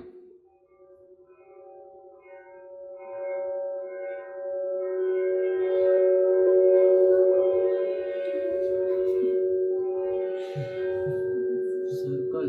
See, amazing, no? See, it changed completely. So in this way, the sound has a pattern. Yeah. So this is what I was telling you. Indeed, the Vedas themselves recommend meditational practices such as silent meditation, silent recitation of mantras, and also the verbal repetition of specific mantras out loud. A clinical test of the benefits of mantra chanting was performed on 3 groups of 62 subjects, males and females of average age 25. They chanted the Hare Krishna Maha Mantra 25 minutes each day under strict clinical supervision. Results showed that regular chanting of the Hare Krishna Maha Mantra reduces stress and depression and helps reduce bad habits and addictions. These results formed a PhD thesis at Florida State University. Is that correct now? So chanting of the Maha Mantra is, research has shown, what all is it? 4 things? Stress, and Depression, bad habits. bad habits, addictions, stress. One more thing he said. And depression, yeah. Stress, depression, bad habits, addictions, everything is removed by chanting. So just as we saw that beautiful pattern was formed by the sound, similarly chanting of the Hare Krishna Mantra produces a very beautiful pattern in the mind, and you feel great joy when you can burn away all bad habits by the chant, japam, nama japam. You see, Prabhupada did that with the hippies, right? See, hippies were far more degraded than any of us sitting here. You know, and Prabhupada could bring them out of those bad habits. So, and also dependence through prayer. By praying to Lord, we get more support. Therefore, it is that prayer means the difference between what you can do and what God can do. That is prayer. So, by praying to Lord, you get extra. Just like Arjuna got the help of Krishna and he won the battle. Right now. Similarly, you can take God to your side by prayer. So, don't press, but replace the addiction. Okay, let us take a few questions. Yes, there's a hand. 5 minutes. Radhika. Yeah, okay, Radhika, go ahead. Hare Krishna. Hare Krishna. So, Prabhu, so while we chant, what if we sleep? Like, what if we get bored, sleep? Actually, why we doze during chanting, we become, because our mind switches off to chanting, and 2 things mind does. In Tamaguna, we feel drowsy. In Rajoguna, our mind wanders. Correct, no? Mind goes to many things. It thinks about the past. If only that happened, or like this, it would be good, if only. And then or you think about what if future is going to happen. Either future or the past mind goes to. And if you are in Tamaguna, we feel drowsy. Or it's also likely that you didn't get adequate sleep at night. You slept only 4 or 5 hours and you got up very early in the morning. Especially children, you need more sleep than adults. Adults need about 6 hours sleep. You may need about 7.5. Yesterday you all slept late and then you got up very early for the morning Mangalarti, right? You slept how many hours yesterday? She slept around 10. After doing her homework, she slept around 10. And the morning for Mangalarti you were all there. She was Therefore you felt drowsy. So adequate sleep is required in the night. At least 6 to 7 hours. Like you sleep at 9, get up at 3. If you sleep at 10, get up at 4. Like that. Then you'll be very brisk. And also chanting is not a passive activity. When you are chanting Prabhupada says 3 prayers, please all of you repeat after me. Oh Lord, please purify me. Uplift me. Accept me. Like that he says. This is the meaning of the prayer. Oh Hare, the energy of the Lord, like Lakshmi Narayan, Radha Krishna, Sita Ram.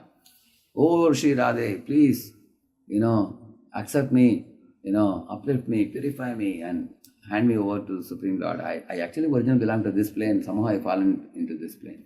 Pick me up and again place me in the association of Lord. That's the meaning of that. So when we are praying, I would suggest you to contemplate on the meaning also. I'll just show you here one place where you can.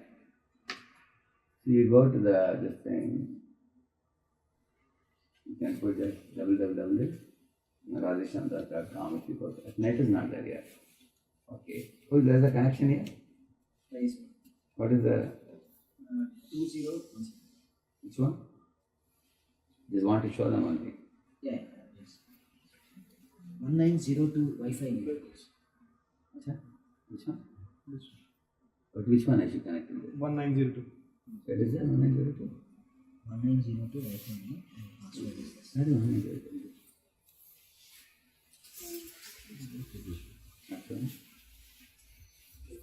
6 now.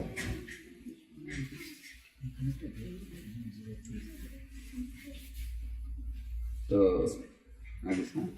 Okay, bro. Tell me. Show me.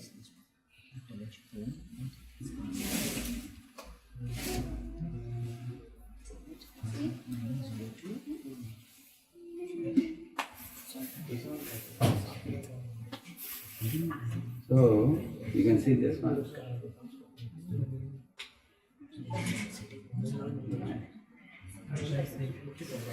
See, if you go here and then this is the site there, Radheshyamdasdevotionalvideos. You go. Just put the word Japa talks, Japa, okay? If you put Japa talks, see it comes here.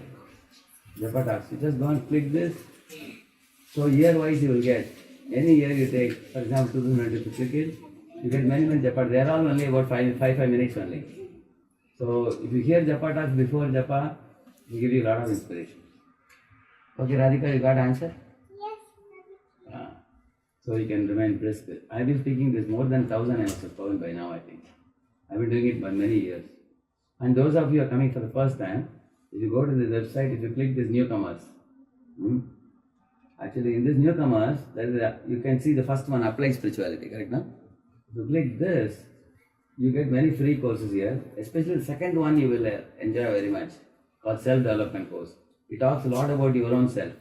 Self-awareness, self-care, self-management, self-discipline, self-respect, self-reliance, overcoming inferiority complex, giving up self-righteousness, abundant mentality.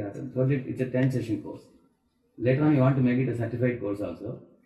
So like this, and if you go back to this, similarly if you come to the second one, fundamental spirituality, there is a nice course called Discover Yourself. It's an 8-session course. Or if you don't have time for 8 sessions, you can go for this one. This is a little more scientific course, this one. Whereas this Gita and Excel is a 4-session course only. So these are all with very nice lights. You can see that, okay? After that, we go for this Gita for All made easy. 75 sessions, it's a very beautiful courses, 5 sessions each. And they've got each one of them. It has got a PDF, it has got a YouTube video also.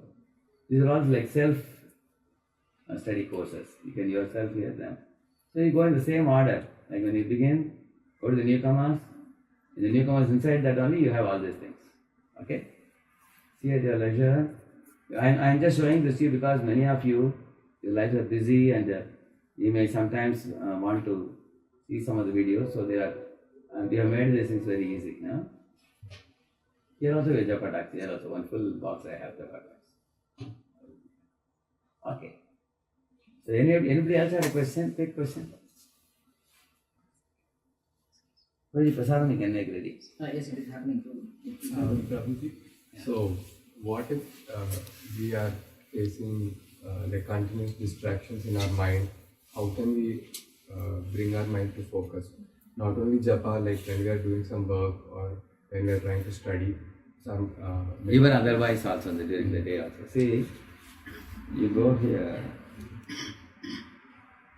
So you go to this Radheshyamdas, you just put the word focus now. You just put the word focus, there are 3 very important lectures.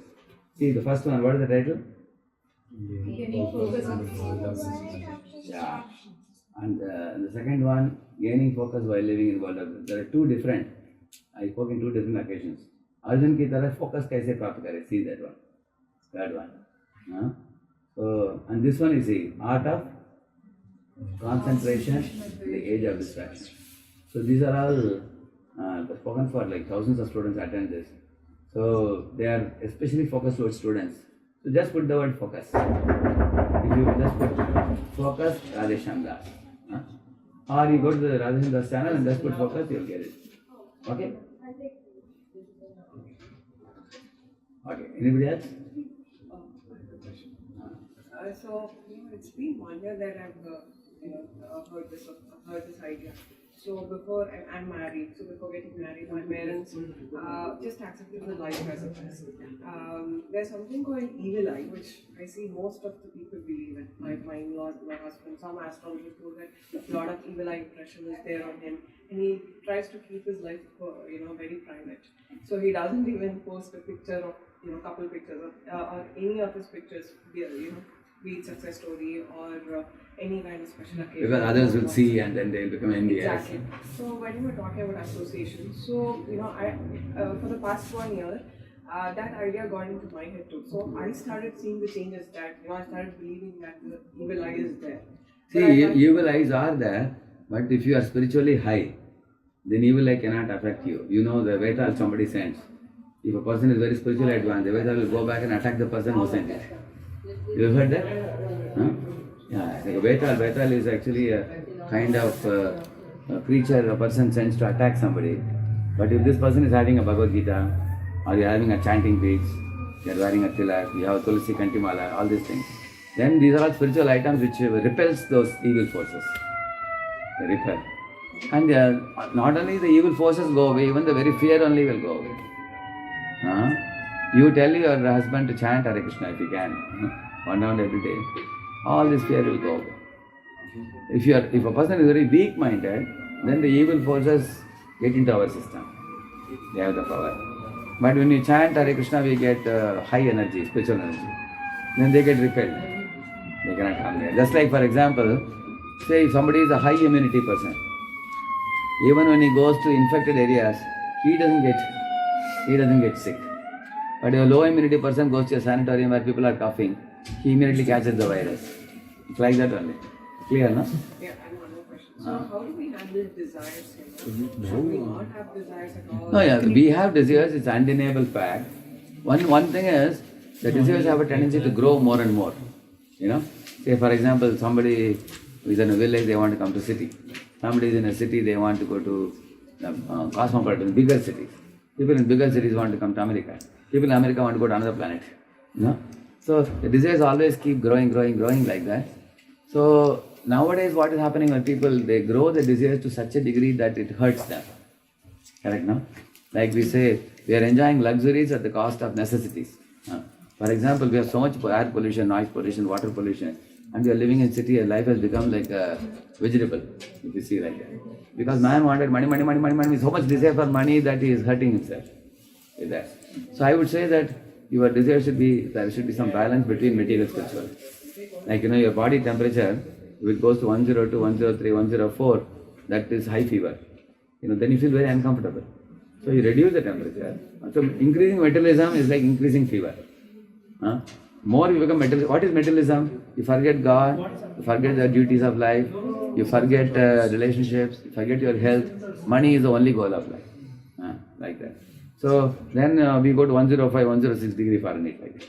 So reducing it means bring a santulan, balance between, that means like 98.6 degree Fahrenheit, correct, no?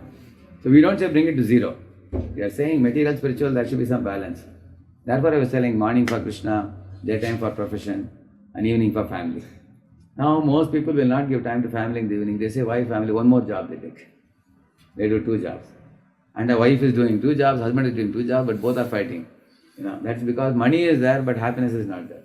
So we need a balance in life. So you give time for spiritual life, time for profession, time for family. You might make a balance. Okay? I have also spoken on balance also, I believe. You see it there. Anybody else? Yeah, thank you. One question. Yeah. Association impacts one's personality deeply. So, how to be unaffected by bad association. The association which you don't prefer and you have to only live there? Yeah. So because you see, for example, when you go to your class, say if you have 40-50 students in your class, you will always see that at least 10-20% of them are very pious, you will see. 10-20. Naturally, anywhere you see a crowd of people, at least 20%, 10% people are good people. So that is one of the first things you should do when you go to a new college. Identify who is who, understand that. And then make friendship with them and spend a little more time with them. And post 2 of them on either side of you. One fellow this side, one fellow this side. And then you will always hear good things from them. You will not have to mix with other people. Because, my question is that if living with them is the only choice. Oh, you are living in the same room sometimes. Focus and unaffected by. Correct. See, in case you took a room where you have to live with 5-6 friends, and some of them are hearing some cinema music, and they are also eating meat and drinking wine and things like that. That's my question. I'm just giving an example, yeah. in case they are doing such kinds of things. One is unable to live in such atmosphere. One more thing we do is we swap. You know swapping, no? Like for example, in your place, if somebody else wants to come, and you can go to that place. Because some apartments have fixed number of people. If your apartment has only 6 people. See, your mind is more spiritual minded. And those people are more material minded. So some other material minded person wants to come here and he is ready to make a swap like that. You can switch over like that, you can do. Correct, no? Or wait for the period when your term is getting over and don't continue to stay there. Look for an... I am just asking for the spiritual answer. Yeah. This is the practical. No, this is a practical answer I am giving. When a spiritual answer means that's a very... Your absorption has to increase. Spiritual absorption. One example I tell you. Bhishma Pitama was in the court of Duryodhana. Day in and day out he saw atrocities. But he was unaffected. Because he was spiritually very absorbed. See, spiritual absorption comes by when the chitta has become completely attached to the Lord. That takes some time. Like a sponge dipped in water, you know. It's soaked in water. Like that, when one is absorbed in spiritual life, then one is completely unaffected by external things. It's like, for example, if you are driving a bike, you get affected by the rains. If you are driving a car, you are unaffected by the rains. Correct, no? So those who are sitting in the car, like people who have become oblivious to the, external world stimuli. Yeah. They have become very absorbed in the mind. Like an example can be given. Like milk, if you see, if you add water, it becomes diluted. Correct, no? So we are right now like milk. But those who do intense sadhana, Hare Krishna chanting and spiritual life, withdrawing their consciousness, they turn the milk into butter. Once you get butter-like consciousness, then butter you put in water, it will only float. It will never mix. So till our mind becomes like butter, we tend to get diluted. That's the reason I told you, keep away from tempting environments and tempting bad people. He said. But once you become like butter-like consciousness, even if you are in a hippie land in the midst of hippies, Prabhupada didn't get affected. Clear, no? Therefore, make an effort, a very conscious effort to keep away from bad people and bad associations. Over a period of time, make a change. In future, what you all can try to do, right now every one of you have term, I think, in your place where you are staying. But eventually, you can talk to Paramatma Prabhu and you can form groups together and take flats where all of you will be devotees. Like we have done that in Boston. We have 2 flats close to temple.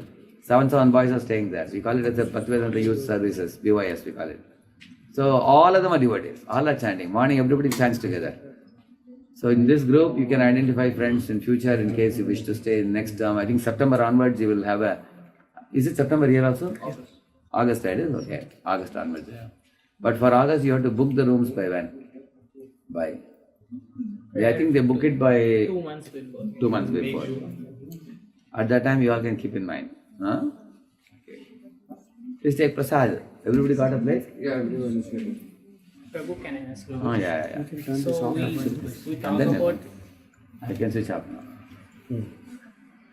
Yeah. Yes? We talk about... A Kshatriya king is allowed to marry many wives in the Vedic times for one reason. In the Vedic times, many men wanted to go to forest and become brahmacharis. So if majority men become brahmacharis, the number of male population was less. Female population was more. So the females were allowed to be sheltered by one king. Many women were allowed to marry, provided the king can deal with all his queens and give them equal treatment, which is not a very easy thing. Imagine you have 2 wives. One wife is beautiful wife, one is an average wife. You will naturally show inclination to beautiful, like Dasharath showed inclination to Kaikeyi. Correct, no? So when you don't show equal treatment, there is going to be a big quarrel in that type of situation. So, but in the Vedic life, it was allowed for a king who is spiritually exalted, he can offer shelter to many women. That is officially, shastrically it's allowed. But it is not allowed for this age, because in this age, people are not so spiritually advanced and they may get into more complications. I have one little question. In one of the video, I have seen that Sadhguru says that you can eat fish because they are much genetically equivalent to human. My question is here that... Actually, you see, Sadhguruji clearly says that he never read any Shastras. I think it's... I would like to rephrase the question. No. When he was asked what is the knowledge source from, he is a mystical kind of person. No. He will complete it. He says that I am a mystic guru And from Purva Janma he has got some Shakti, surely. There's no doubt about that. But he clearly, openly in his videos, he has said that I don't refer to any scriptures and that. Whatever knowledge comes from within me, I am saying that. But I can clearly show you Shastra which says that Dyotam Panam Striya Suna Yatra Adharma Chaturvila. These four are adharma. They say fish, meat or eggs should be avoided. My question was that is it okay to, I do not take any knowledge. So some people told me that you can take fish. So it's like you're injecting some information indirectly. So my question No, is... fish is not allowed. Yeah, my question is... See, they in Bengal they call it as Jalerafal, they call it. Huh? Jalerafal means it's a fruit in the water, they say. That is, these are all terms they use for getting sanction for eating. Yeah, so my question is that is it okay to practice spirituality while eating fish or egg? See, if somebody is eating meat, still they can chant Hare Krishna, and that chanting Hare Krishna will eventually make them realize that fish is like my younger brother or younger sister, I should not eat, and then they will give up. Yes, you can do that. No problem. Like even a meat eater can chant. Mrigari was actually like that. When there was one hunter, he chanted Hare Krishna, then he gave it up after that. Yeah. Yes, you had a question? Yeah. I have a question like, I've sometimes, let's say like myself, I could see that sometimes I find it hard, like I'm talking more spirituality, but I may not be following spirituality. Yeah. So how do I ensure I'm not just talking spirituality, but I'm showing it in my action? A lot of times I see, like when I reflect on myself, I'm talking spirituality, but it's not really deeply practiced. Deeply being practiced, or like it's not showing in my actions. Yeah, correct. You see, when many times what happens, like a goods train, if you put a brake here, after 30 feet it stops. That is called inertia, we call it. Similarly, sometimes you know what is good and you speak it also, but you are unable to do it in real life because of the old habits. And the very fact that you are speaking it is a proof that you are tending to think in that good direction. But eventually the practical application will come. And the practical application comes especially when you heard from some advanced devotee, and then you really had feelings that Guruji said, I have to follow in my life, it's good for me, you develop conviction. So it takes a little while. But telling others is a very good thing, because at least you are beginning to tell others, you will keep thinking about it. Eventually it will come. We should definitely make an effort. Either we should be doing it or we should be struggling to do it. At least making an effort for doing it.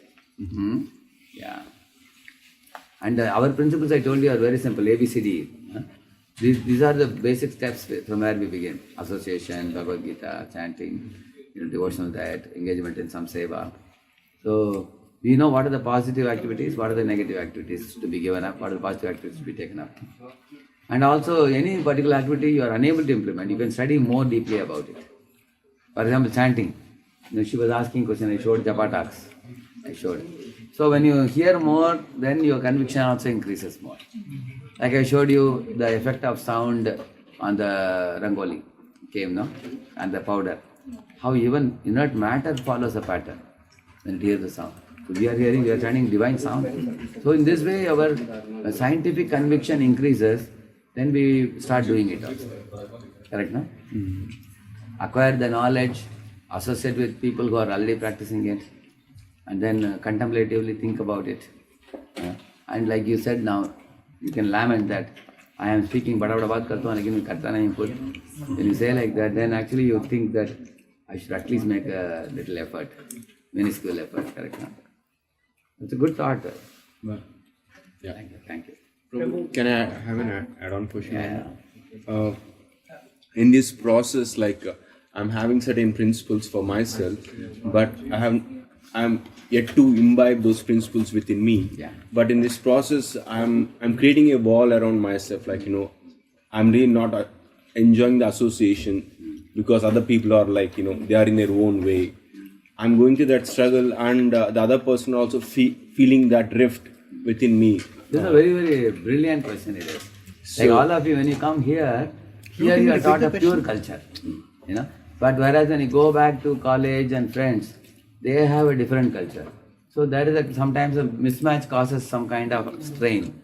So how you should do, I will tell you, how to handle it, I'll tell you. You know, when you meet your friends, don't behave like an alien person. When you see a friend, hi, good morning, how do you do? How is your studies? You know, how was your examination? You know, we went home, how are your parents? Is everything all right? So you can talk to them in a business-like way and not open your heart to them and not trust them and not deal in a way that we would deal with devotees. Like for example, in business also we deal with many people whom we don't know. But we deal for the sake of dealing. But with I'll tell you a simple example. You tell one of your friends that hey, I'm feeling very drowsy during the day, and he will ask you why. I got up very early in the morning and our Swamiji said, sleep early and get up early. He said, so I got up at 5 o'clock. I'm feeling very tired. He would say, I get up at 8 o'clock. Why do you get up at 5 o'clock? You know, you can sleep well. Who told you cannot sleep? That he will say. You know. On the other hand, you go to a devotee and say, I was feeling drowsy in the company or in the college. Then the devotee will ask you, what time you slept? You may say, I slept at 11 and got up at 5. He will say, that is why you slept. So sleep early, he will say. So devotees' advice will be different. And those who are not devotees, their advice will be different. So to non-devotees, don't open your heart. To those devotees, you can open it. It's clear, no? So we should know, while coming to devotees, you can take advice and grow. When you are going to other people, you can talk things which are, like for example, talk about career, talk about studies, you know. You can be a gentleman with them, but you can't trust them and become intimate with them.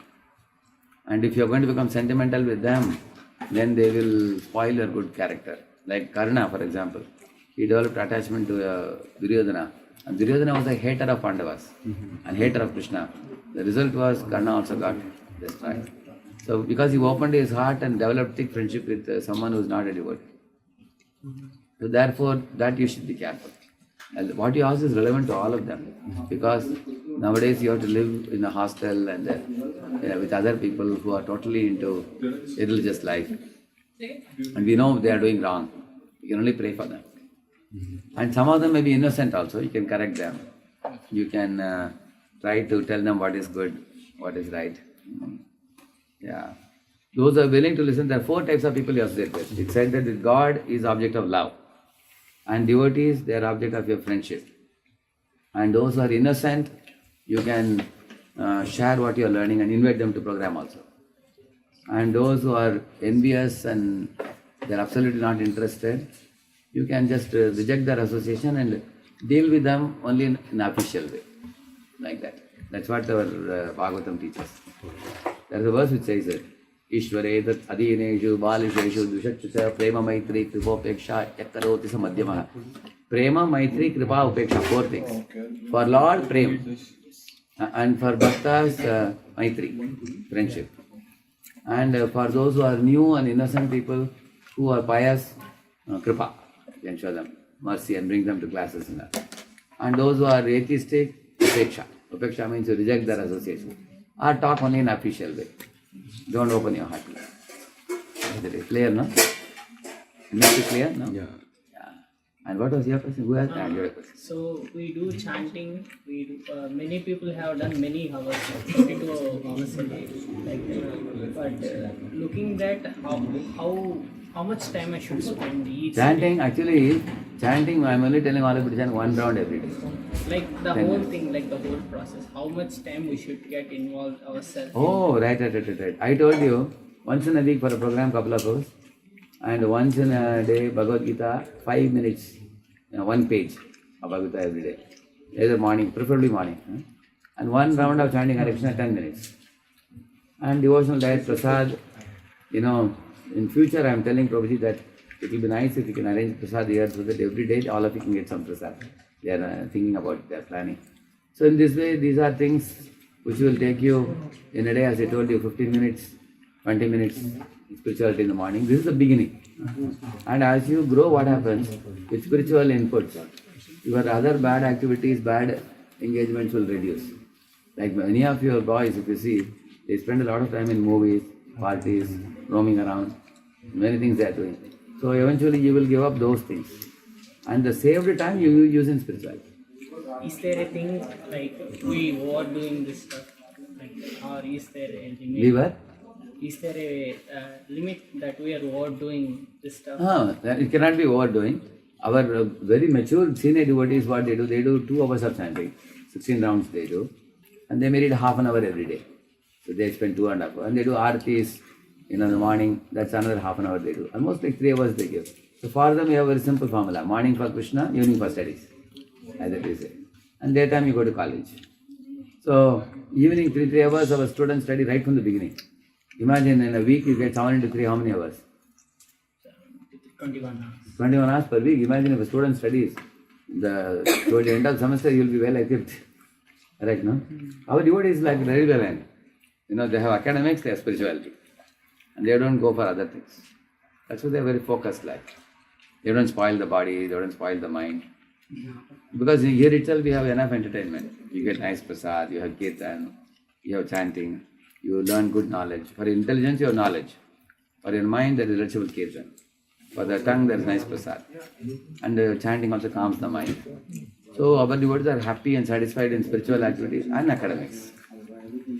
The third thing which many people indulge is harmful recreation, which our devotees cancel it. They don't go for it. Fair enough. Like I showed it today. That kind of. No. Thank you. Somebody else? You want to say something, right? Yeah, yes? Okay, so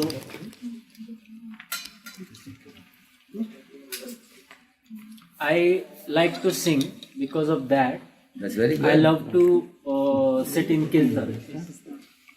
And I also like to listen to Hari Katha whenever I am driving or anything. So that somehow, when in my past, I started listening to ISKCON videos and all of that. Wonderful. Like in my past, when I was working in Dunkin' Donuts. Okay.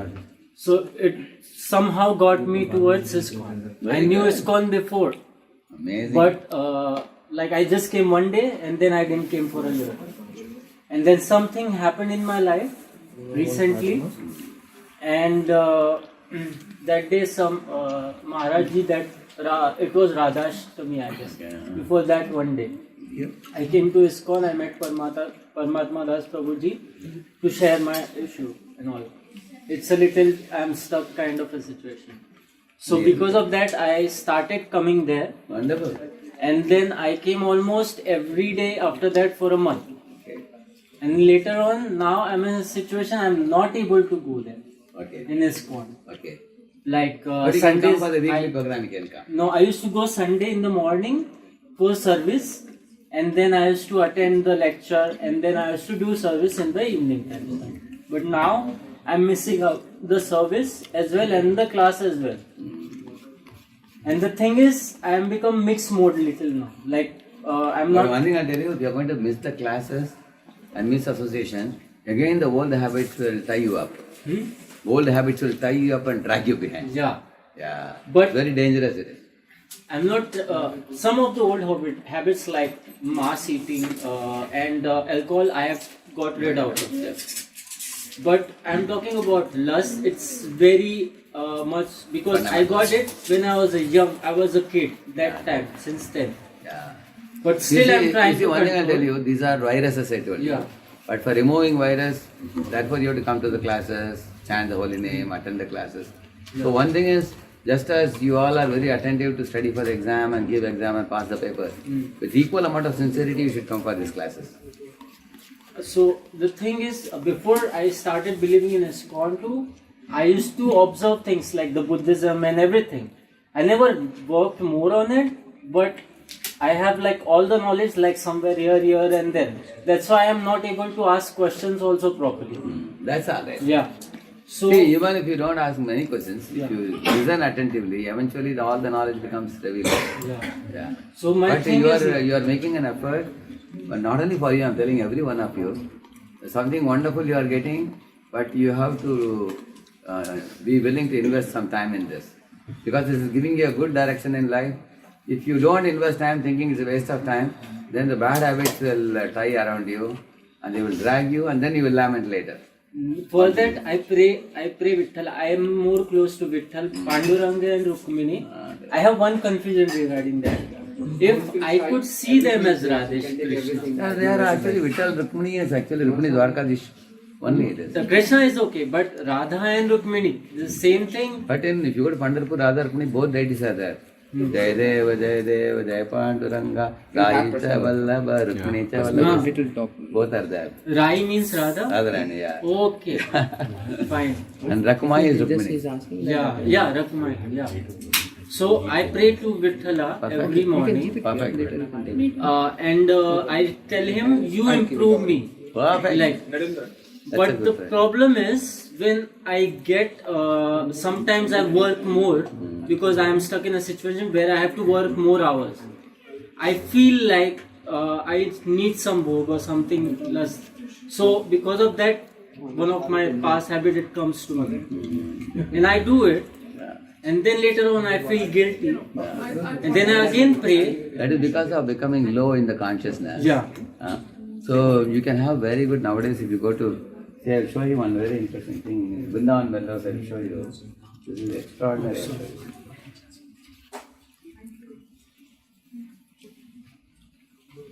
First, it is to stop it.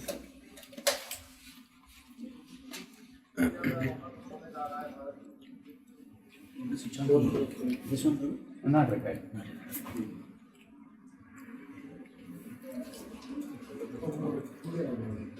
I'm just going to play one very nice piece.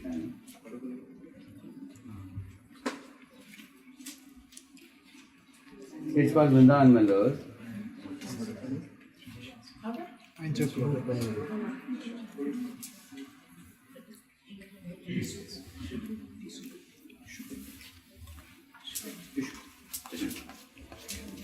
Excuse me, butter paneer? What do you want? Sorry. Yeah, sure. You want something? I'll just move it here.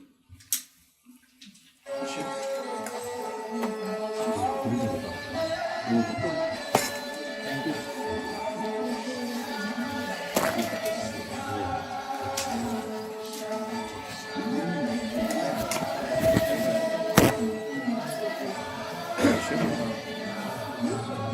Vrindavan Mellows.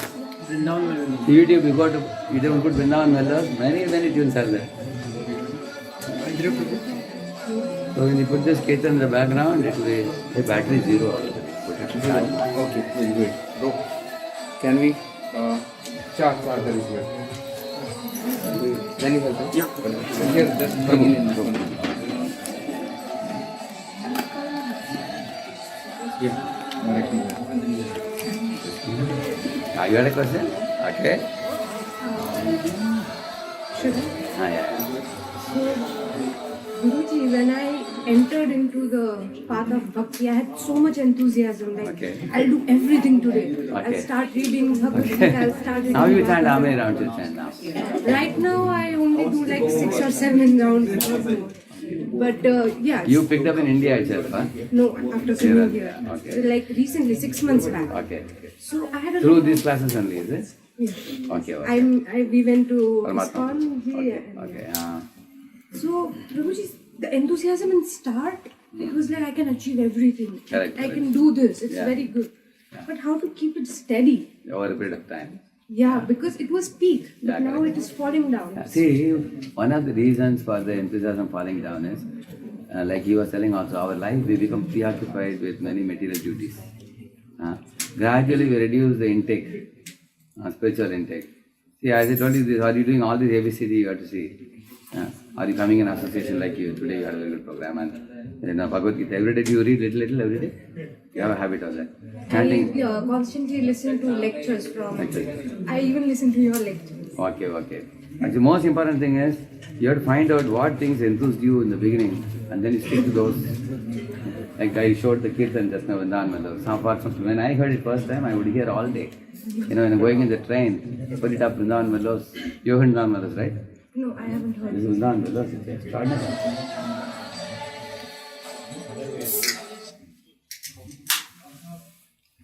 It's very extraordinary, it is.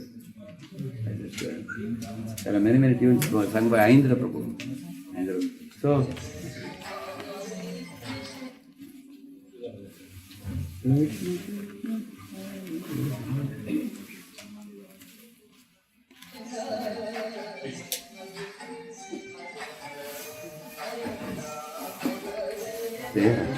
so for me, if I hear this, I forget the world.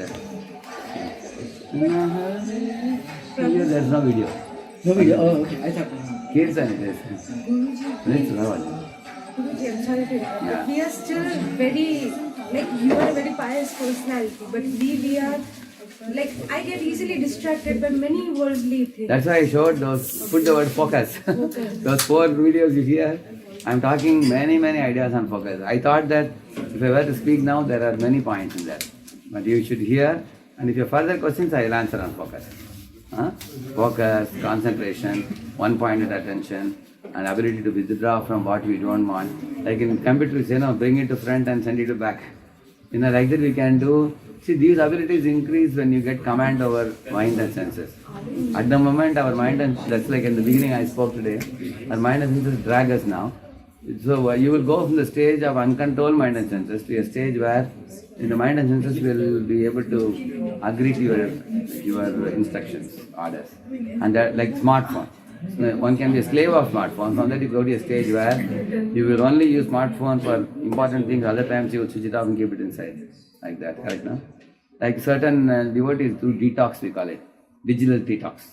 Like one day in a week, they don't touch any of the electronic items. They lock it in the bureau.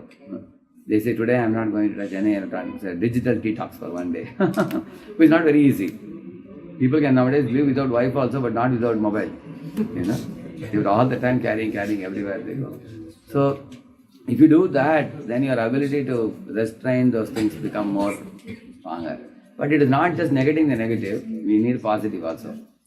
So, one thing, you should not be impatient in your spiritual practice. Like Rome was not built in a day, we say, no? Like think about it, you are going to get a degree after so many years. It takes like 15, 16 years. Krishna consciousness, how many years you have practiced? Sorry? How many years you have practiced in Krishna consciousness? I just started 6 months. So in 6 months you want to be like a doctorate student in Krishna consciousness? You need patience, correct? No? So you invest some time in 1, 2, 3 years, you will see a very big change, you will see. But the problem, like with me personally, is like after 2 months my course will be over. I'll go back to India.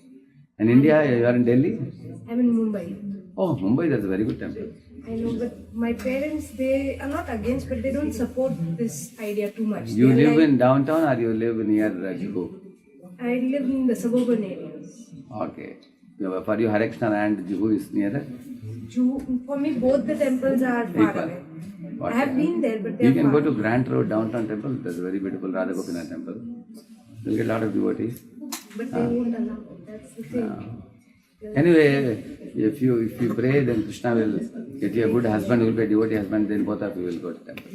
Not a But problem. in such an environment where environment is not helping, how to still keep on Actually, we all should not blame the environment or the people. In that given situation, how best can I do? Do your best. And then your freedom will increase. Like for example, if a cow is tied to a pole with this much radius, it's only given limited radius. But the cow is a good cow, it doesn't show the horns to anybody, well behaved, then tomorrow farmer will increase the radius. That is called free will. But if the cow starts showing the horn to everybody, then he will reduce the radius. So fate is increased when we misbehave.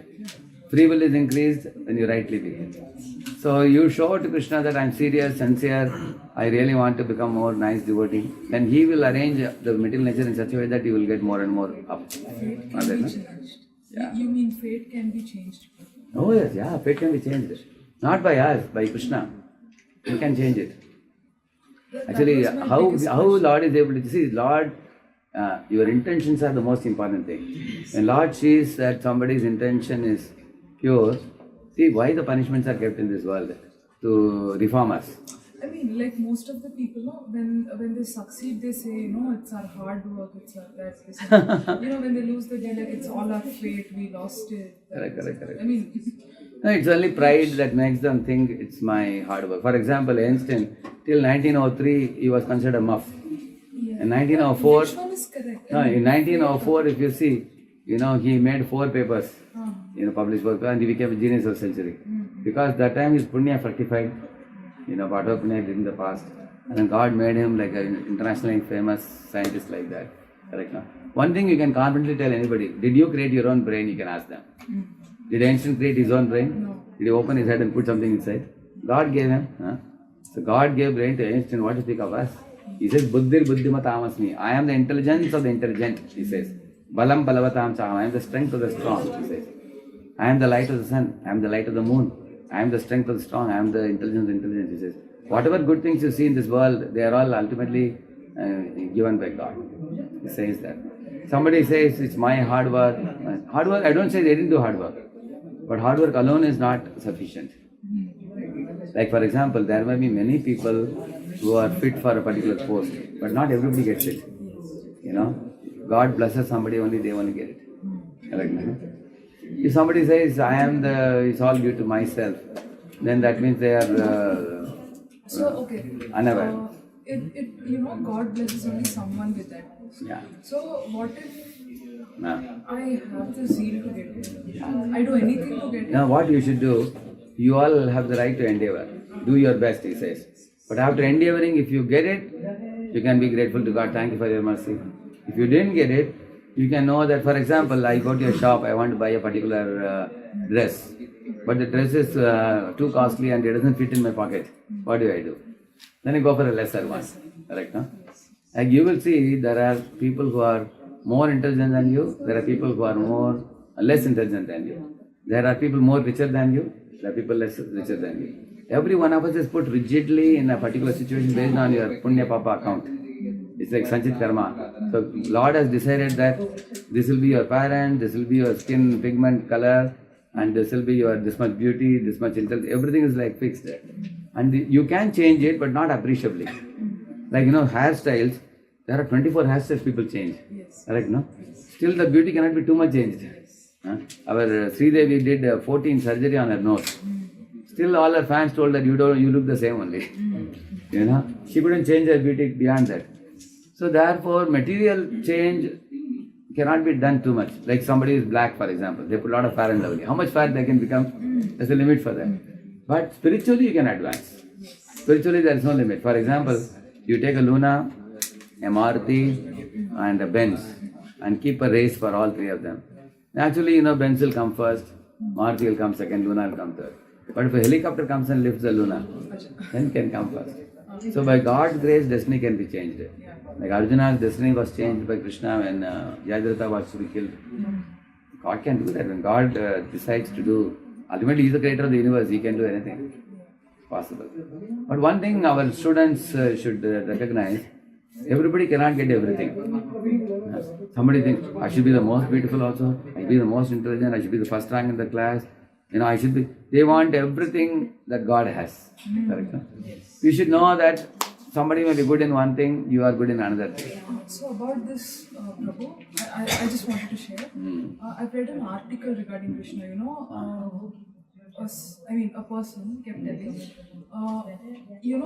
most of the people say Krishna had a beautiful life, so many gopikas, so many devotees, very good life. He himself is a king. But do you know Krishna was born in a jail? Yes. Yeah. Krishna was And not born only in a jail. that, Kamsa sent so many asuras, demons to kill him.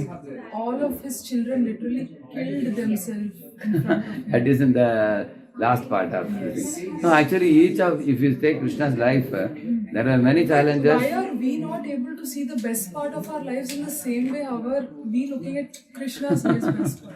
Actually, that is because it's a kind of life we have been leading before. Now you can change it. Like you go to a garden, you can call it's a garden full of thorny bushes. Or you can say it's a garden full of fragrant roses. Both are true. Because in the thorny bush only rose comes. In the midst of difficulties only God gives you something very nice. So we have to cultivate the habit of seeing the brighter side of life. It's a kind of, you begin the practice from today, you will see that. Like, I told you 2 times of the day are important. While you go to sleep and when you get up in the morning. So those positive affirmations you give, that influences your whole day.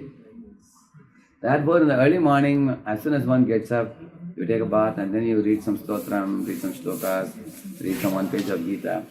If you do that kind of habit, similarly while going to bed, instead of sitting in the computer or watching the mobile last minute, you can actually take something spiritual, hear some like this Kirtan I was telling, how wonderful it is. See?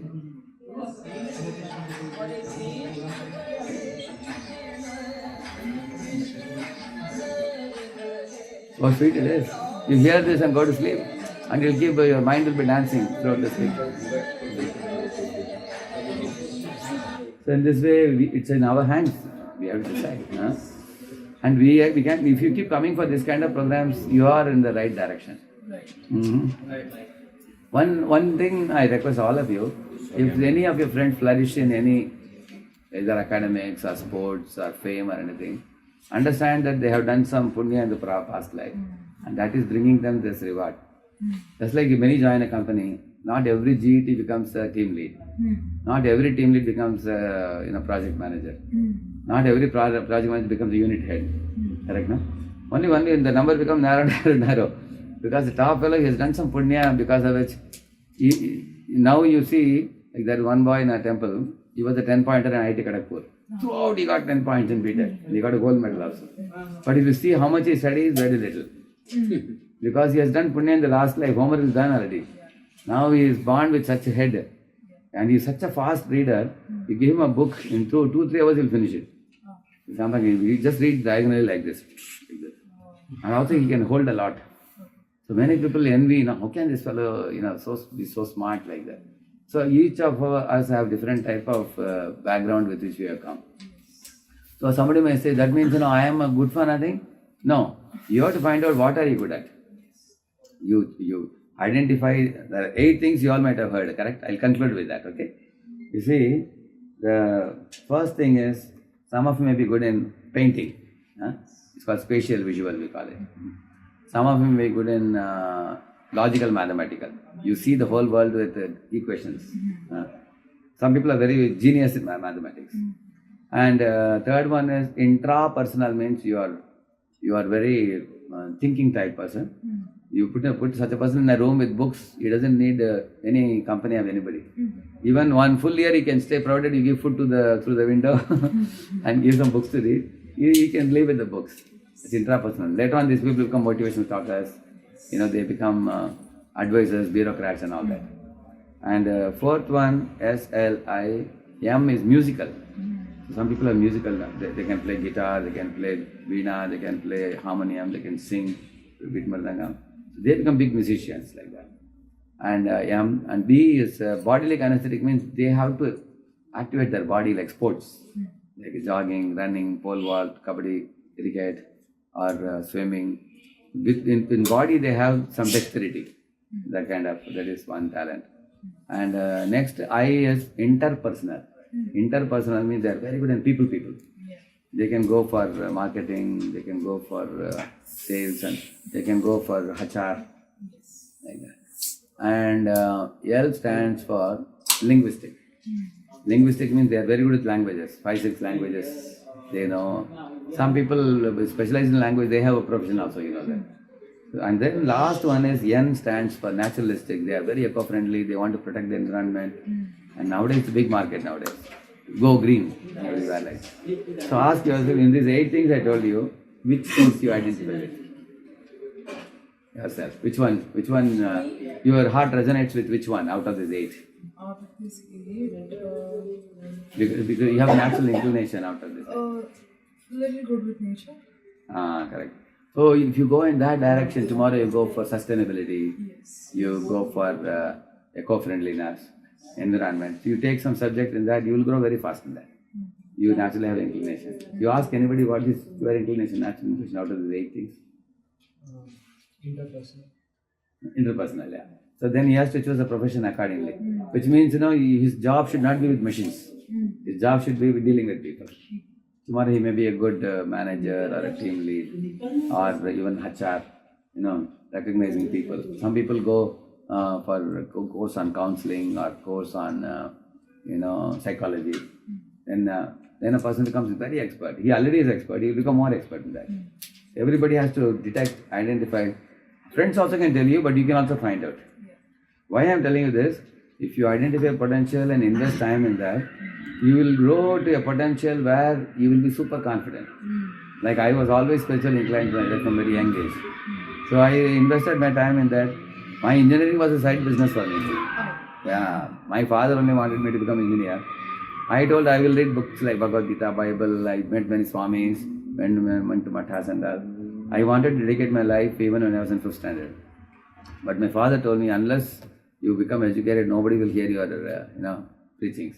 So at least. So were they fine when you they were very fine. wanted to dive? No, I finished my IIT Mumbai. Then I worked for about 4 years. By the time all my 3 sisters were married and settled, then my father permitted me after that. Yeah, they told, okay, now you are an engineer, now you go ahead, no problem. Yeah, but what I am telling you is, I had this inner calling. I never left it. Along with my studies, I have been pursuing it. Now, my goal was 2 main goals. I wanted to teach boys about don't smoke, don't drink, don't get into these bad habits, and don't destroy yourself. That was one thing. And I also wanted to learn about God, practice it, and teach it. So now I'm able to do both. Doing that, yeah. And if you are situated in your own potential, you don't have to work for a day at all in your life. Every moment is a joyful moment. Therefore, it is said, if you love your work, you don't have to work for a day. Yeah. For me, going to universities, meeting the people, giving classes, making PowerPoints, and answering spiritual questions. This is like eating gulab jamun for me. That's natural. So you identify what is your inner calling, which matches with one of these 8. You go to Google and put the word 7 intelligences. You will get it. Yes. Earlier it was 7, now they made 8th one, naturalistic. So you will get more information on this. You will never have anything to regret or lament in your life. Right. Yeah. And you will never compare yourself with anybody. Now, even if somebody disrespects me or ridicules me, I just don't care a fig. Like the dogs may bark, caravan goes on. We have been practicing many years. I only feel pity for them if somebody ridicules me. Poor fellow, ignorant fool. Someday he will come to senses. Think like that. Clear, no? Yes. Everybody get prasad, everybody? Yes. Thank you. So, they did kirtan in the beginning? You all did kirtan? Oh, no. Didn't do kirtan. There's no mridanga here, huh?